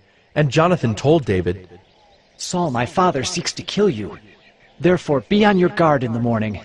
Stay in a secret place and hide yourself. And I will go out and stand beside my father in the field where you are. And I will speak to my father about you. And if I learn anything, I will tell you. And Jonathan spoke well of David to Saul his father, and said to him, Let not the king sin against his servant David, because he has not sinned against you, and because his deeds have brought good to you. For he took his life in his hand, and he struck down the Philistine. And the Lord worked a great salvation for all Israel. You saw it and rejoiced. Why then will you sin against innocent blood by killing David without cause? And Saul listened to the voice of Jonathan. Saul swore, As the Lord lives, he shall not be put to death. And Jonathan called David, and Jonathan reported to him all these things. And Jonathan brought David to Saul, and he was in his presence as before. And there was war again. And David went out and fought with the Philistines, and struck them with a great blow, so that they fled before him. Then a harmful spirit from the Lord came upon Saul, as he sat in his house with his spear in his hand. And David was playing the lyre. And Saul sought to pin David to the wall with the spear, but he eluded Saul, so that he struck the spear into the wall. And David fled and escaped that night. Saul sent messengers to David's house to watch him, that he might kill him in the morning. But Michal, David's wife, told him, If you do not escape with your life tonight, tomorrow you will be killed. So Michal let David down through the window, and he fled away and escaped. Michal took an image and laid it on the bed, and put a pillow of goat's hair at its head, and covered it with the clothes. And when Saul sent messengers to take David, she said, He is sick. Then Saul sent the messengers to see David, saying, Bring him up to me in the bed, that I may kill him. And when the messengers came in, behold, the image was in the bed, with the pillow of goat's hair at its head. Saul said to Michal, Why have you deceived me thus, and let my enemy go, so that he has escaped? And Michal answered Saul, He said to me, Let me go. Why should I kill you? Now David fled and escaped, and he came to Samuel at Ramah, and told him all that Saul had done to him. And he and Samuel went and lived at Naioth. And it was told Saul, Behold, David is at Naioth in Ramah. Then Saul sent messengers to take David. And when they saw the company of the prophets prophesying, and Samuel standing his head over them, the Spirit of God came upon the messengers of Saul, and they also prophesied. When it was told Saul, he sent other messengers, and they also prophesied. And Saul sent messengers again, the third time, and they also prophesied. Then he himself went to Ramah, and came to the great well that is in Secu. And he asked, Where are Samuel and David? And one said, Behold, they are at Naioth in Ramah. And he went there to Naioth in Ramah, and the Spirit of God came upon him also. And as he went, he prophesied until he came to Naioth in Ramah. And he too stripped off his clothes, and he too prophesied before Samuel, and lay naked all that day and all that night. Thus it is said, Is Saul also among the prophets?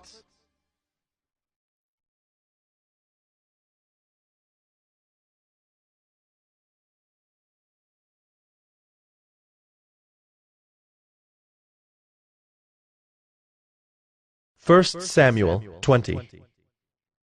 Then David fled from Naioth in Ramah, and came and said before Jonathan, What have I done? What is my guilt?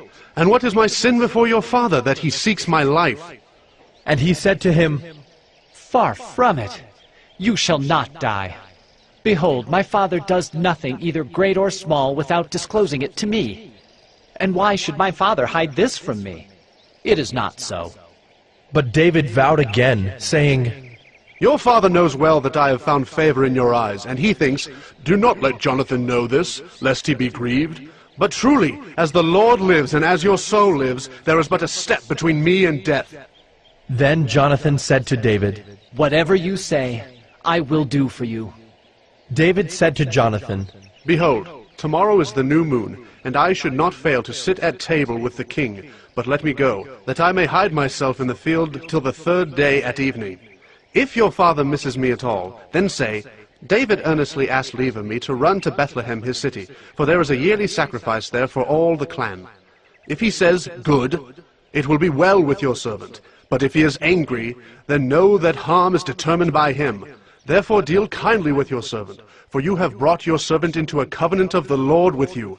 But if there is guilt in me, kill me yourself, for why should you bring me to your father? And Jonathan said, Far be it from you. If I knew that it was determined by my father that harm should come to you, would I not tell you? Then David said to Jonathan, Who will tell me if your father answers you roughly? And Jonathan said to David, Come, let us go out into the field. So they both went out into the field.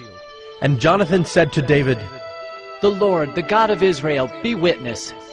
When I have sounded out my father about this time tomorrow, or the third day, behold, if he is well disposed toward David, shall I not then send and disclose it to you? But should it please my father to do you harm, the Lord do so to Jonathan, and more also if I do not disclose it to you and send you away, that you may go in safety. May the Lord be with you, as he has been with my father. If I am still alive, show me the steadfast love of the Lord, that I may not die. And do not cut off your steadfast love from my house forever, when the Lord cuts off every one of the enemies of David from the face of the earth. And Jonathan made a covenant with the house of David, saying, May the Lord take vengeance on David's enemies. And Jonathan made David swear again by his love for him, for he loved him as he loved his own soul. Then Jonathan said to him, Tomorrow is the new moon, and you will be missed because your seat will be empty. On the third day, go down quickly to the place where you hid yourself when the matter was in hand, and remain beside the stone heap. And I will shoot 3 arrows to the side of it, as though I shot at a mark. And behold, I will send the young man, saying, Go, find the arrows. If I say to the young man, Look, the arrows are on this side of you, take them, then you are to come, for as the Lord lives, it is safe for you, and there is no danger. But if I say to the youth, Look, the arrows are beyond you, then go, for the Lord has sent you away. And as for the matter of which you and I have spoken, behold, the Lord is between you and me forever. So David hid himself in the field. And when the new moon came, the king sat down to eat food. The king sat on his seat, as at other times, on the seat by the wall.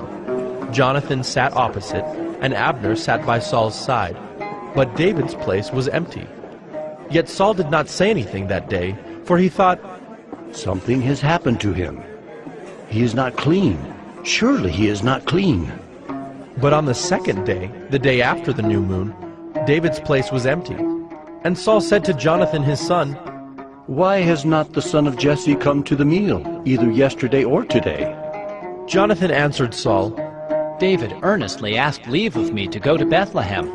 He said, Let me go, for our clan holds a sacrifice in the city, and my brother has commanded me to be there. So now if I have found favor in your eyes, let me get away and see my brothers. For this reason he has not come to the king's table. Then Saul's anger was kindled against Jonathan, and he said to him, You son of a perverse, rebellious woman, do I not know that you have chosen the son of Jesse to your own shame, and to the shame of your mother's nakedness? For as long as the son of Jesse lives on the earth, neither you nor your kingdom shall be established. Therefore send and bring him to me, for he shall surely die. Then Jonathan answered Saul his father, Why should he be put to death? What has he done? But Saul hurled his spear at him to strike him. So Jonathan knew that his father was determined to put David to death. And Jonathan rose from the table in fierce anger and ate no food the second day of the month, for he was grieved for David, because his father had disgraced him. In the morning Jonathan went out into the field to the appointment with David, and with him a little boy. And he said to his boy, "Run and find the arrows that I shoot." As the boy ran, he shot an arrow beyond him. And when the boy came to the place of the arrow that Jonathan had shot, Jonathan called after the boy and said, "Is not the arrow beyond you?" And Jonathan called after the boy, "Hurry! Be quick! Do not stay!" So Jonathan's boy gathered up the arrows and came to his master. But the boy knew nothing. Only Jonathan and David knew the matter. And Jonathan gave his weapons to his boy, and said to him, "Go and carry them to the city." And as soon as the boy had gone, David rose from beside the stone heap, and fell on his face to the ground, and bowed 3 times. And they kissed one another and wept with one another, David weeping the most. Then Jonathan said to David, "Go in peace, because we have sworn both of us in the name of the Lord, saying, 'The Lord shall be between me and you, and between my offspring and your offspring, forever.'" And he rose and departed, and Jonathan went into the city.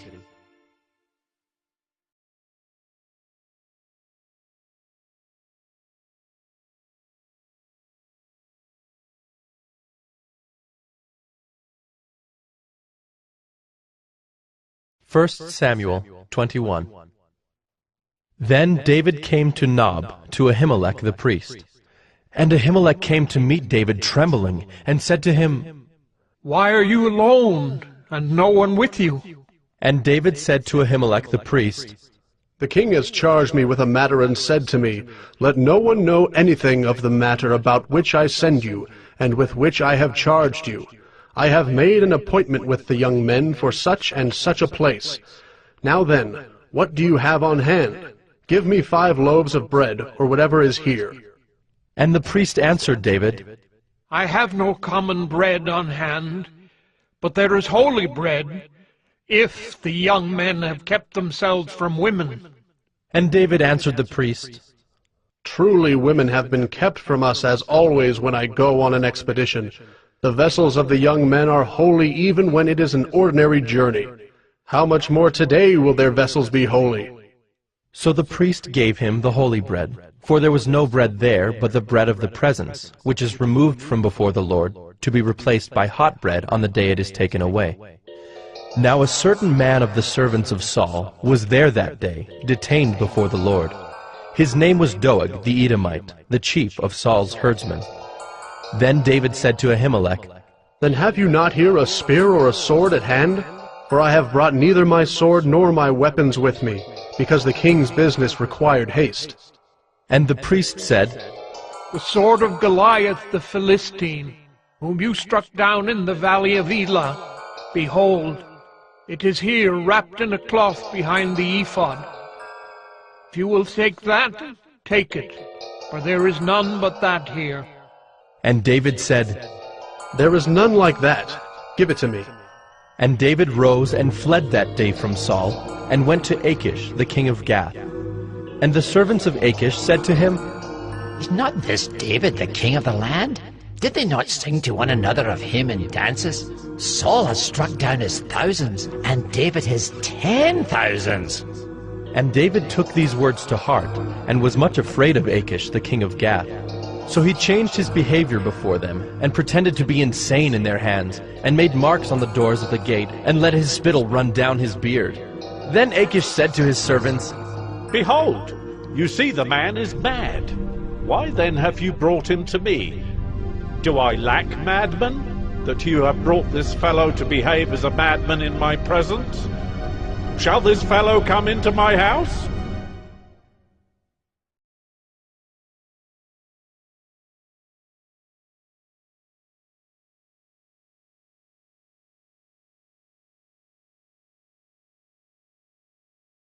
First Samuel 22. David departed from there, and escaped to the cave of Adullam. And when his brothers and all his father's house heard it, they went down there to him. And everyone who was in distress, and everyone who was in debt, and everyone who was bitter in soul, gathered to him, and he became captain over them. And there were with him about 400 men. And David went from there to Mizpeh of Moab. And he said to the king of Moab, Please let my father and mother stay with you, till I know what God will do for me. And he left them with the king of Moab, and they stayed with him all the time that David was in the stronghold. Then the prophet Gad said to David, Do not remain in the stronghold. Depart, and go into the land of Judah. So David departed, and went into the forest of Hereth. Now Saul heard that David was discovered, and the men who were with him. Saul was sitting at Gibeah, under the tamarisk tree on the height, with his spear in his hand, and all his servants were standing about him. And Saul said to his servants who stood about him, Hear now, people of Benjamin. Will the son of Jesse give every one of you fields and vineyards? Will he make you all commanders of thousands and commanders of hundreds? That all of you have conspired against me? No one discloses to me when my son makes a covenant with the son of Jesse. None of you is sorry for me, or discloses to me that my son has stirred up my servant against me to lie in wait as at this day. Then answered Doeg the Edomite, who stood by the servants of Saul, I saw the son of Jesse come into Nob to Ahimelech, the son of Ahitub, and he inquired of the Lord for him, and gave him provisions, and gave him the sword of Goliath the Philistine. Then the king sent to summon Ahimelech the priest, the son of Ahitub, and all his father's house, the priests who were at Nob, and all of them came to the king. And Saul said, Hear now, son of Ahitub! And he answered, Here I am, my lord. And Saul said to him, Why have you conspired against me, you and the son of Jesse, in that you have given him bread and a sword, and have inquired of God for him, so that he is risen against me to lie in wait, as at this day? Then Ahimelech answered the king, And who among all your servants is so faithful as David, who is the king's son-in-law, and captain over your bodyguard, and honored in your house? Is today the first time that I have inquired of God for him? No. Let not the king impute anything to his servant, or to all the house of my father. For your servant has known nothing of all this, much or little. And the king said, You shall surely die, Ahimelech, you and all your father's house. And the king said to the guard who stood about him, Turn and kill the priests of the Lord, because their hand also is with David, and they knew that he fled and did not disclose it to me. But the servants of the king would not put out their hand to strike the priests of the Lord. Then the king said to Doeg, You! Turn and strike the priests! And Doeg the Edomite turned and struck down the priests, and he killed on that day 85 persons who wore the linen ephod. And Nob, the city of the priests, he put to the sword. Both man and woman, child and infant, ox, donkey, and sheep he put to the sword. But one of the sons of Ahimelech, the son of Ahitub, named Abiathar, escaped and fled after David. And Abiathar told David that Saul had killed the priests of the Lord. And David said to Abiathar, I knew on that day, when Doeg the Edomite was there, that he would surely tell Saul, I have occasioned the death of all the persons of your father's house. Stay with me, do not be afraid, for he who seeks my life seeks your life. With me you shall be in safekeeping.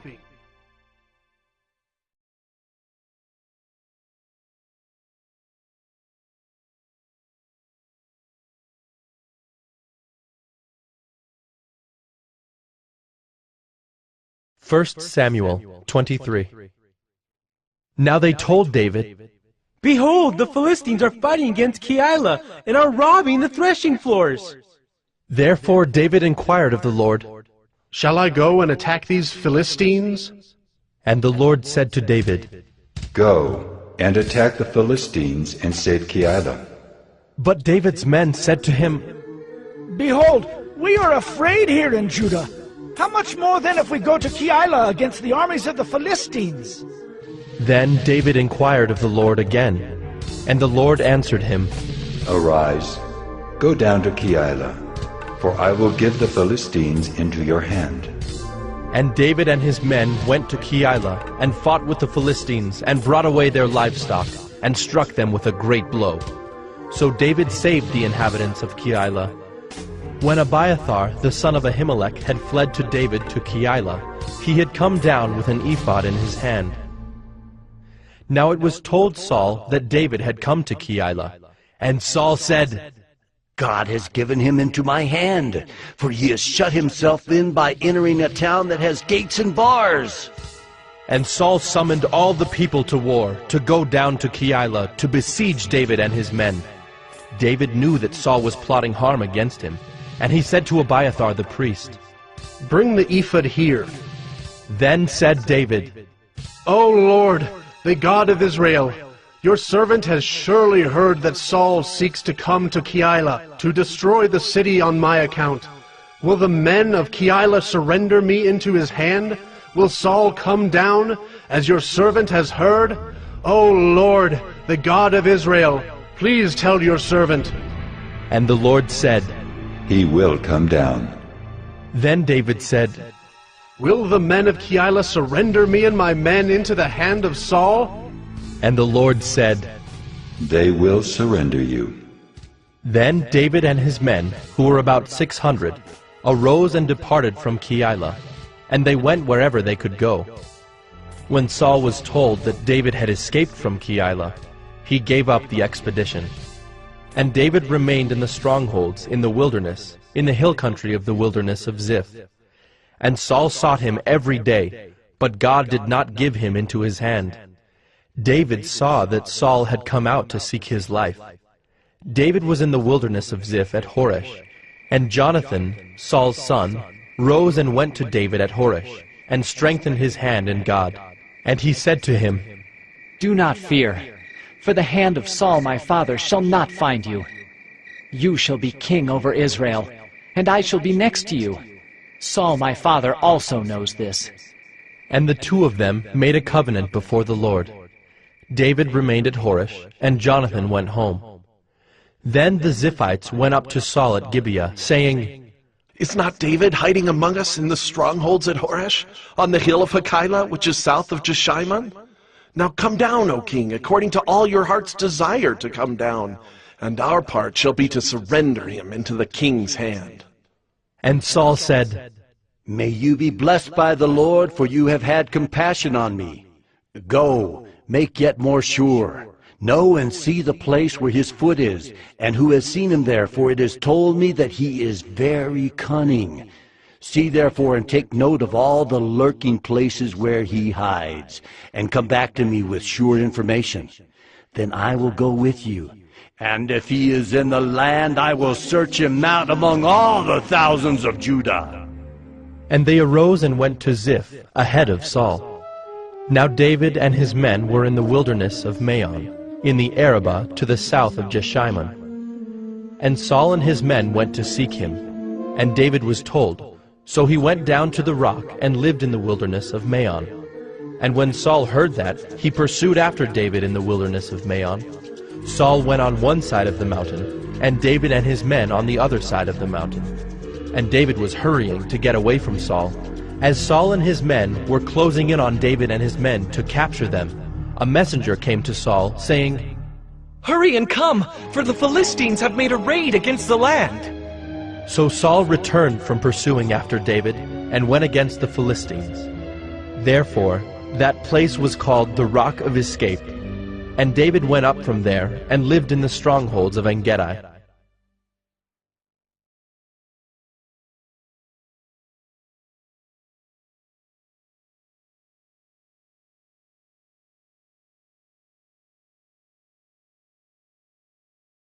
First Samuel 24. When Saul returned from following the Philistines, he was told, Behold, David is in the wilderness of En-Gedi. Then Saul took 3,000 chosen men out of all Israel, and went to seek David and his men in front of the wild goats' rocks. And he came to the sheepfolds by the way, where there was a cave, and Saul went in to relieve himself. Now David and his men were sitting in the innermost parts of the cave. And the men of David said to him, Here is the day of which the Lord said to you, Behold, I will give your enemy into your hand, and you shall do to him as it shall seem good to you. Then David arose and stealthily cut off a corner of Saul's robe. And afterward David's heart struck him because he had cut off a corner of Saul's robe. He said to his men, The Lord forbid that I should do this thing to my Lord, the Lord's anointed, to put out my hand against him, seeing he is the Lord's anointed. So David persuaded his men with these words, and did not permit them to attack Saul. And Saul rose up and left the cave and went on his way. Afterward David also arose and went out of the cave, and called after Saul, My Lord, the King! And when Saul looked behind him, David bowed with his face to the earth and paid homage. And David said to Saul, Why do you listen to the words of men who say, Behold, David seeks your harm? Behold, this day your eyes have seen how the Lord gave you today into my hand in the cave. And some told me to kill you, but I spared you. I said, I will not put out my hand against my Lord, for he is the Lord's anointed. See, my father, see the corner of your robe in my hand. For by the fact that I cut off the corner of your robe and did not kill you, you may know and see that there is no wrong or treason in my hands.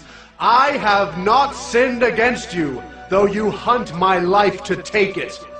May the Lord judge between me and you. May the Lord avenge me against you.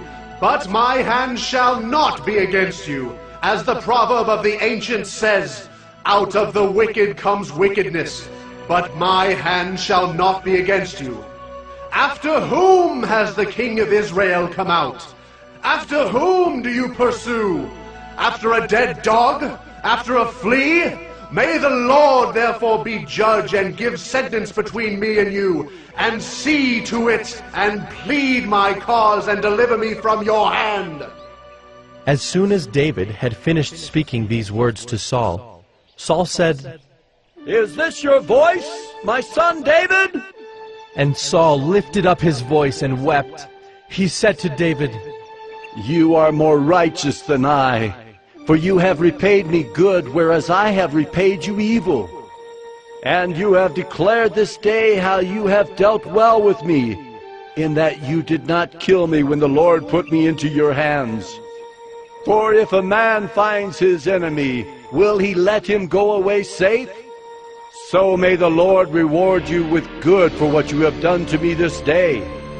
And now, behold, I know that you shall surely be king, and that the kingdom of Israel shall be established in your hand. Swear to me, therefore, by the Lord, that you will not cut off my offspring after me, and that you will not destroy my name out of my father's house. And David swore this to Saul. Then Saul went home, but David and his men went up to the stronghold.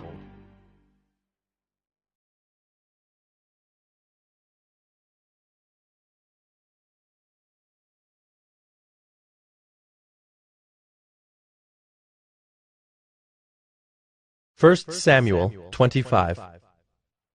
Now Samuel died, and all Israel assembled and mourned for him, and they buried him in his house at Ramah. Then David rose and went down to the wilderness of Paran. And there was a man in Maon, whose business was in Carmel. The man was very rich. He had 3,000 sheep and 1,000 goats. He was shearing his sheep in Carmel.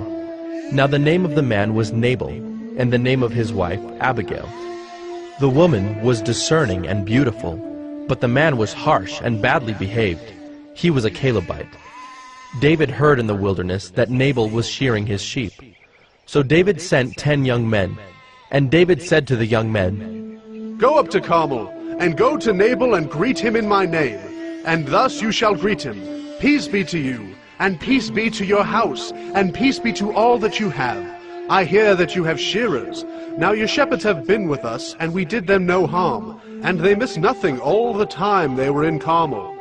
Ask your young men, and they will tell you. Therefore, let my young men find favor in your eyes, for we come on a feast day. Please, give whatever you have at hand to your servants, and to your son David. When David's young men came, they said all this to Nabal in the name of David. And then they waited. And Nabal answered David's servants, Who is David? Who is the son of Jesse? There are many servants these days who are breaking away from their masters. Shall I take my bread and my water and my meat that I have killed for my shearers and give it to men who come from I do not know where? So David's young men turned away and came back and told him all this. And David said to his men, Every man strap on his sword. And every man of them strapped on his sword.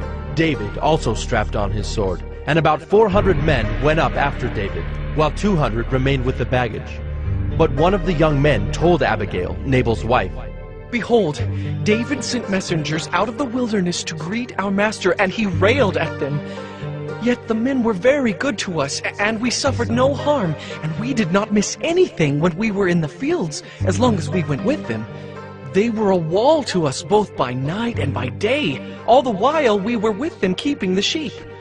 Now therefore know this, and consider what you should do, for harm is determined against our master and against all his house, and he is such a worthless man that one cannot speak to him.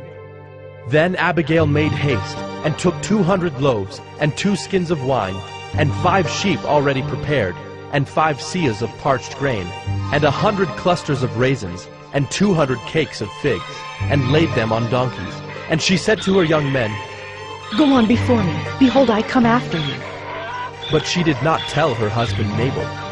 And as she rode on the donkey, and came down under cover of the mountain, behold, David and his men came down toward her, and she met them. Now David had said, Surely in vain have I guarded all that this fellow has in the wilderness, so that nothing was missed of all that belonged to him, and he has returned me evil for good. God do so to the enemies of David, and more also, if by morning I leave so much as one male of all who belong to him. When Abigail saw David, she hurried and got down from the donkey, and fell before David on her face, and bowed to the ground. She fell at his feet, and said, On me alone, my lord, be the guilt. Please let your servant speak in your ears, and hear the words of your servant. Let not my lord regard this worthless fellow Nabal, for as his name is, so is he. Nabal is his name, and folly is with him. But I, your servant, did not see the young men of my lord whom you sent. Now then, my lord, as the Lord lives, and as your soul lives, because the Lord has restrained you from blood guilt and from saving with your own hand, now then let your enemies and those who seek to do evil to my lord be as Nabal. And now let this present that your servant has brought to my lord be given to the young men who follow my lord. Please forgive the trespass of your servant, for the Lord will certainly make my lord a sure house, because my lord is fighting the battles of the Lord, and evil shall not be found in you, so long as you live. If men rise up to pursue you, and to seek your life, the life of my lord shall be bound in the bundle of the living, in the care of the Lord your God. And the lives of your enemies he shall sling out as from the hollow of a sling. And when the Lord has done to my Lord according to all the good that he has spoken concerning you, and has appointed you prince over Israel, my Lord shall have no cause of grief, or pains of conscience for having shed blood without cause, or for my Lord taking vengeance himself. And when the Lord has dealt well with my Lord, then remember your servant. And David said to Abigail, Blessed be the Lord, the God of Israel, who sent you this day to meet me. Blessed be your discretion, and blessed be you, who have kept me this day from blood guilt, and from avenging myself with my own hand. For as surely as the Lord, the God of Israel, lives, who has restrained me from hurting you, Unless you had hurried and come to meet me, truly by morning there had not been left to Nabal so much as one nail. Then David received from her hand what she had brought him. And he said to her, Go up in peace to your house. See, I have obeyed your voice, and I have granted your petition. And Abigail came to Nabal, and behold, he was holding a feast in his house, like the feast of a king. And Nabal's heart was merry within him, for he was very drunk. So she told him nothing at all until the morning light. In the morning, when the wine had gone out of Nabal, his wife told him these things, and his heart died within him, and he became as a stone. And about 10 days later the Lord struck Nabal, and he died. When David heard that Nabal was dead, he said, Blessed be the Lord who has avenged the insult I received at the hand of Nabal, and has kept back his servant from wrongdoing. The Lord has returned the evil of Nabal on his own head. Then David sent and spoke to Abigail to take her as his wife. When the servants of David came to Abigail at Carmel, they said to her, David has sent us to you to take you to him as his wife. And she rose and bowed with her face to the ground, and said, Behold, your handmaid is a servant to wash the feet of the servants of my Lord. And Abigail hurried and rose and mounted a donkey, and her 5 young women attended her. She followed the messengers of David and became his wife. David also took Ahinoam of Jezreel, and both of them became his wives. Saul had given Michal his daughter, David's wife, to Paltai the son of Laish, who was of Galilee.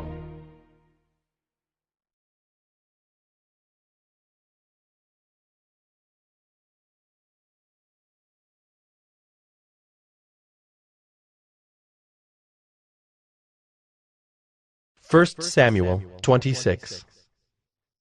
Then the Ziphites came to Saul at Gibeah, saying, Is not David hiding himself on the hill of Hachilah, which is on the east of Jeshimon? So Saul arose and went down to the wilderness of Ziph, with 3,000 chosen men of Israel, to seek David in the wilderness of Ziph. And Saul encamped on the hill of Hachilah, which is beside the road on the east of Jeshimon. But David remained in the wilderness. When he saw that Saul came after him into the wilderness, David sent out spies, and learned that Saul had come. Then David rose and came to the place where Saul had encamped. And David saw the place where Saul lay, with Abner the son of Ner, the commander of his army. Saul was lying within the encampment, while the army was encamped around him. Then David said to Ahimelech the Hittite, and to Joab's brother Abishai, the son of Zeruiah, Who will go down with me into the camp to Saul? And Abishai said, I will go down with you. So David and Abishai went to the army by night. And there lay Saul sleeping within the encampment, with his spear stuck in the ground at his head, and Abner and the army lay around him. Then said Abishai to David, God has given your enemy into your hand this day. Now please let me pin him to the earth with one stroke of the spear, and I will not strike him twice. But David said to Abishai, Do not destroy him, for who can put out his hand against the Lord's anointed and be guiltless? And David said, As the Lord lives, the Lord will strike him, or his day will come to die, or he will go down into battle and perish. The Lord forbid that I should put out my hand against the Lord's anointed. But take now the spear that is at his head and the jar of water, and let us go. So David took the spear and the jar of water from Saul's head, and they went away.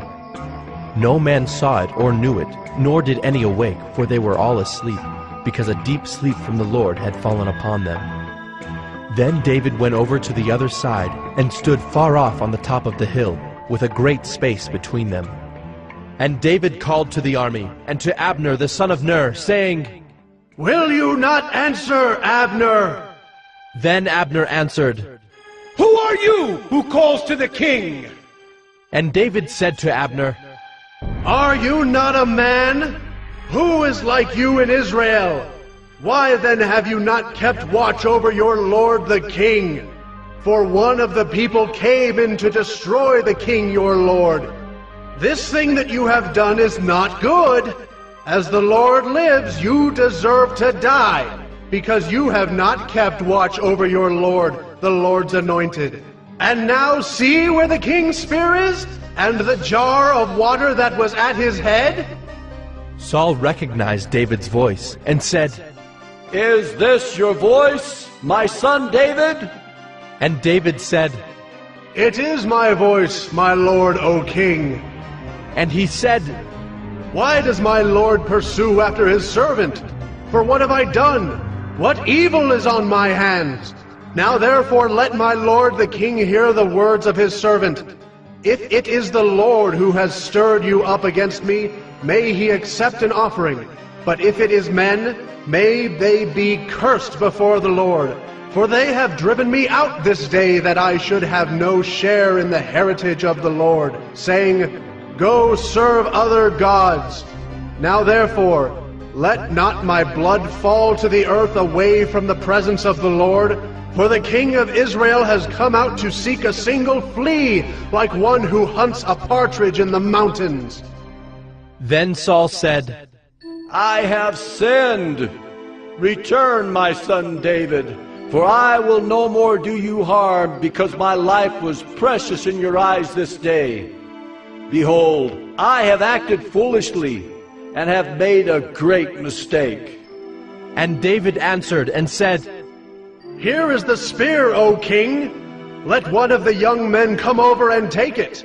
The Lord rewards every man for his righteousness and his faithfulness, for the Lord gave you into my hand today, and I would not put out my hand against the Lord's anointed. Behold, as your life was precious this day in my sight, so may my life be precious in the sight of the Lord, and may he deliver me out of all tribulation." Then Saul said to David, "Blessed be you, my son David. You will do many things and will succeed in them." So David went his way, and Saul returned to his place.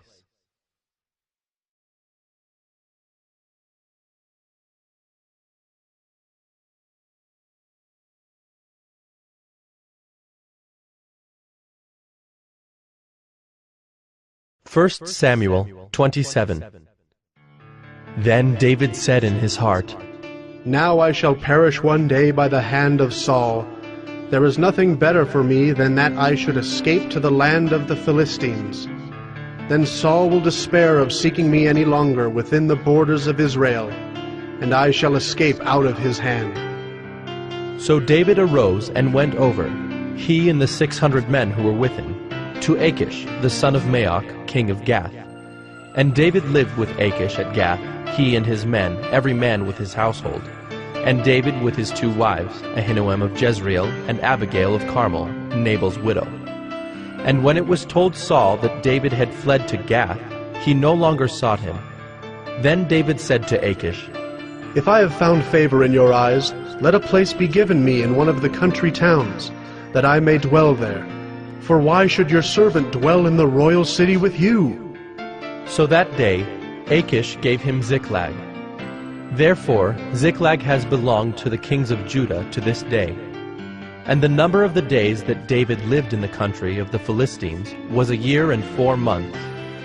Now David and his men went up and made raids against the Geshurites, the Girzites, and the Amalekites, for these were the inhabitants of the land from of old, as far as Shur to the land of Egypt. And David would strike the land and would leave neither man nor woman alive, but would take away the sheep, the oxen, the donkeys, the camels, and the garments, and come back to Achish. When Achish asked, "Where have you made a raid today?" David would say, "Against the Negeb of Judah," or "Against the Negeb of the Jerahmeelites," or "Against the Negeb of the Kenites." And David would leave neither man nor woman alive to bring news to Gath, thinking, "Lest they should tell about us and say, 'So David has done.'" Such was his custom all the while he lived in the country of the Philistines. And Achish trusted David, thinking, "He has made himself an utter stench to his people Israel. Therefore he shall always be my servant."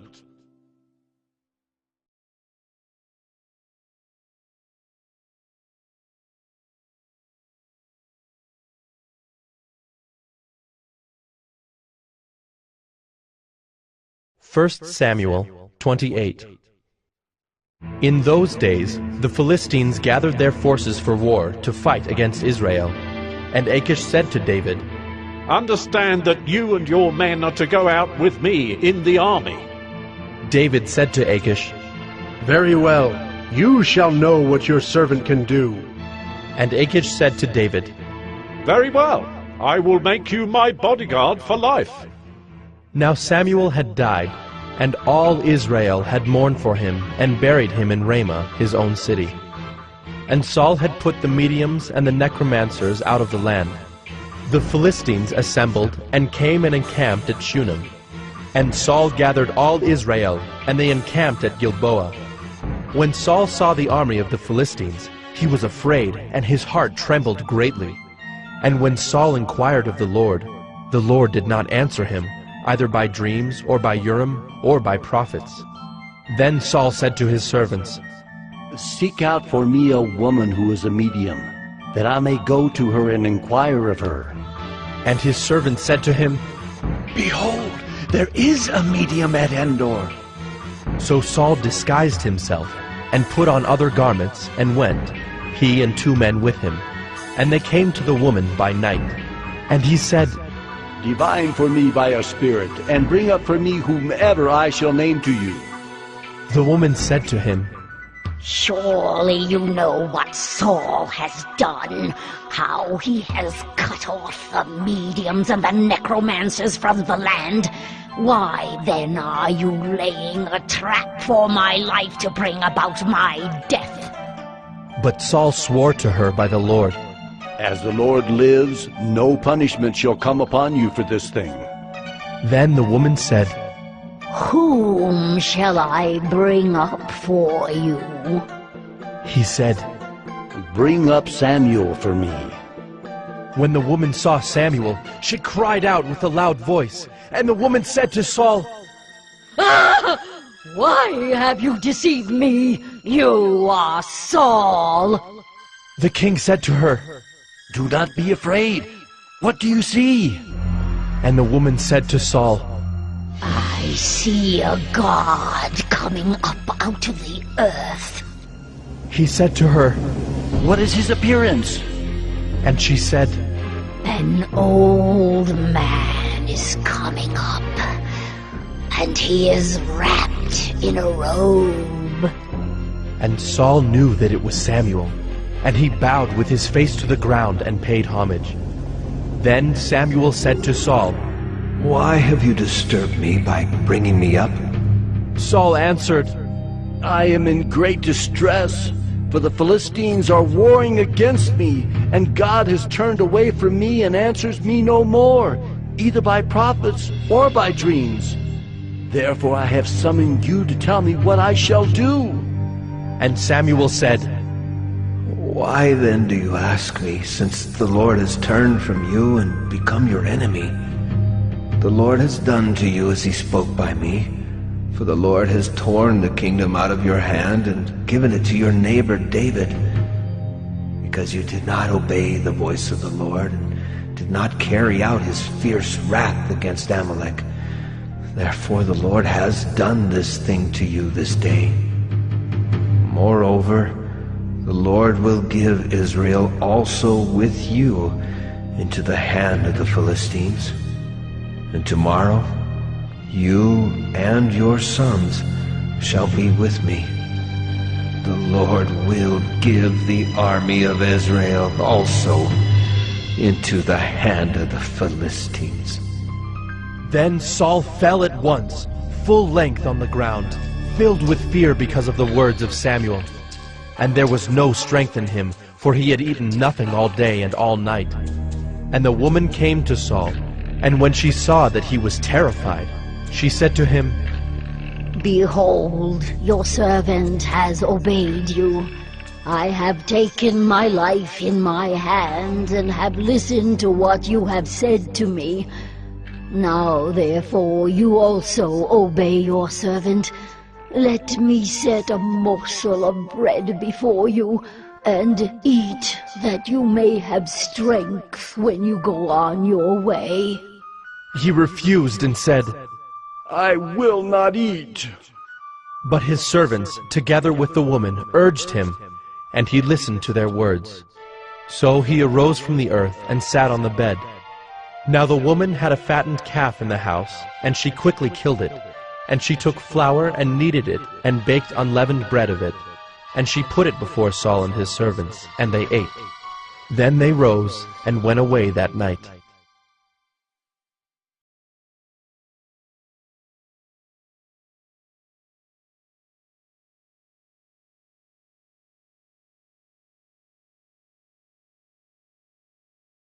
First Samuel 29. Now the Philistines had gathered all their forces at Aphek, and the Israelites were encamped by the spring that is in Jezreel.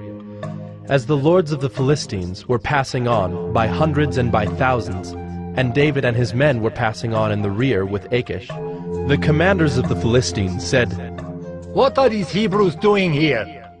And Achish said to the commanders of the Philistines, "Is this not David, the servant of Saul, king of Israel, who has been with me now for days and years? And since he deserted to me, I have found no fault in him to this day."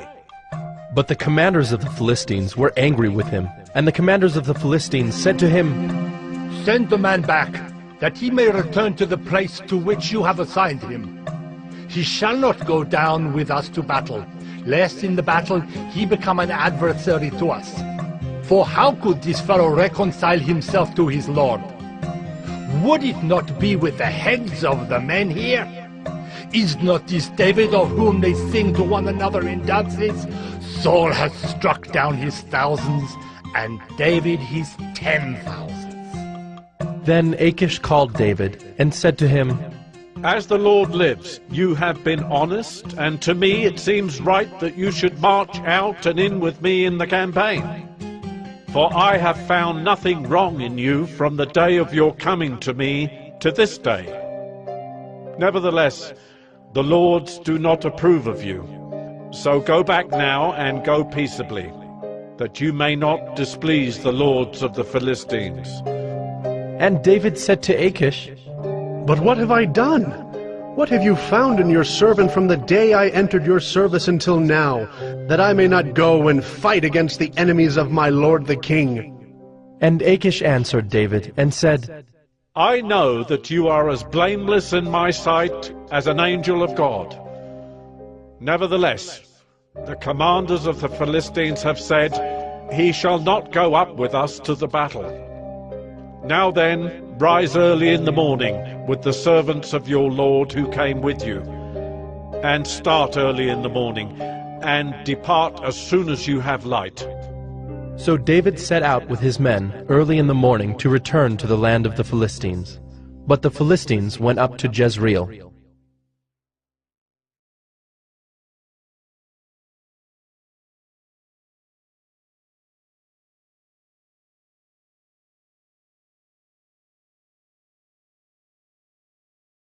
First Samuel 30. Now when David and his men came to Ziklag on the third day, the Amalekites had made a raid against the Negeb and against Ziklag. They had overcome Ziklag and burned it with fire, and taken captive the women and all who were in it, both small and great. They killed no one, but carried them off and went their way. And when David and his men came to the city, they found it burned with fire, and their wives and sons and daughters taken captive. Then David and the people who were with him raised their voices and wept until they had no more strength to weep. David's 2 wives also had been taken captive, Ahinoam of Jezreel, and Abigail, the widow of Nabal of Carmel. And David was greatly distressed, for the people spoke of stoning him, because all the people were bitter in soul, each for his sons and daughters. But David strengthened himself in the Lord his God. And David said to Abiathar the priest, the son of Ahimelech, "Bring me the ephod." So Abiathar brought the ephod to David. And David inquired of the Lord, "Shall I pursue after this band?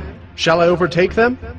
He answered him, "Pursue, for you shall surely overtake and shall surely rescue."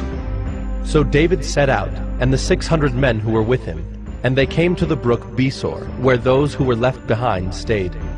But David pursued, he and 400 men. 200 stayed behind, who were too exhausted to cross the brook Besor. They found an Egyptian in the open country, and brought him to David. And they gave him bread, and he ate. They gave him water to drink, and they gave him a piece of a cake of figs, and 2 clusters of raisins.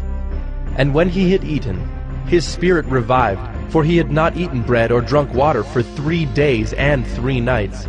And David said to him, "To whom do you belong, and where are you from?" He said, "I am a young man of Egypt, servant to an Amalekite. And my master left me behind, because I fell sick 3 days ago.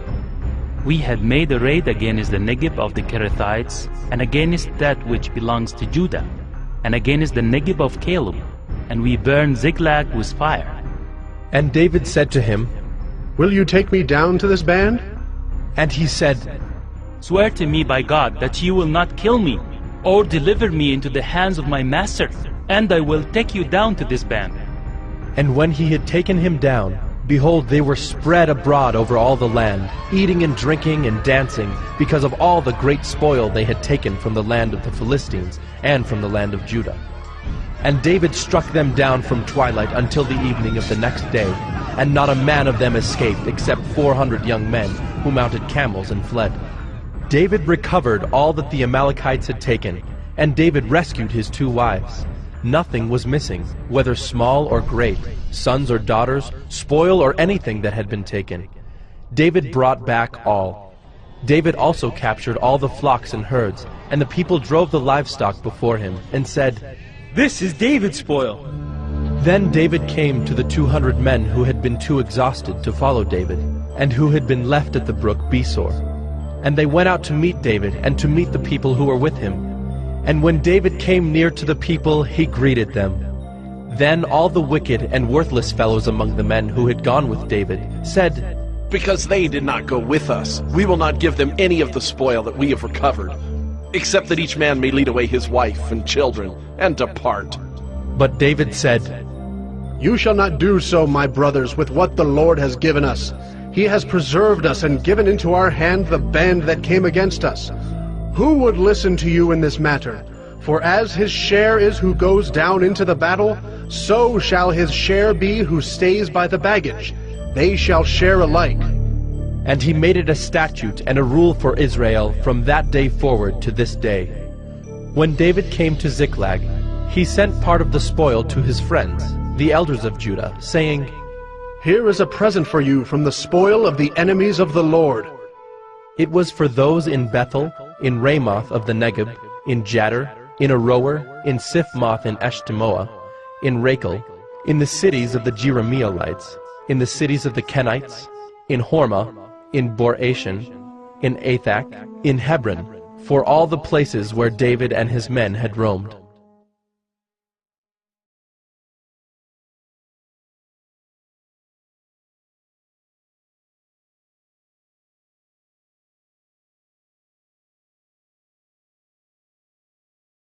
First Samuel 31. Now the Philistines fought against Israel, and the men of Israel fled before the Philistines, and fell slain on Mount Gilboa. And the Philistines overtook Saul and his sons, and the Philistines struck down Jonathan and Abinadab and Melchi-Shua, the sons of Saul.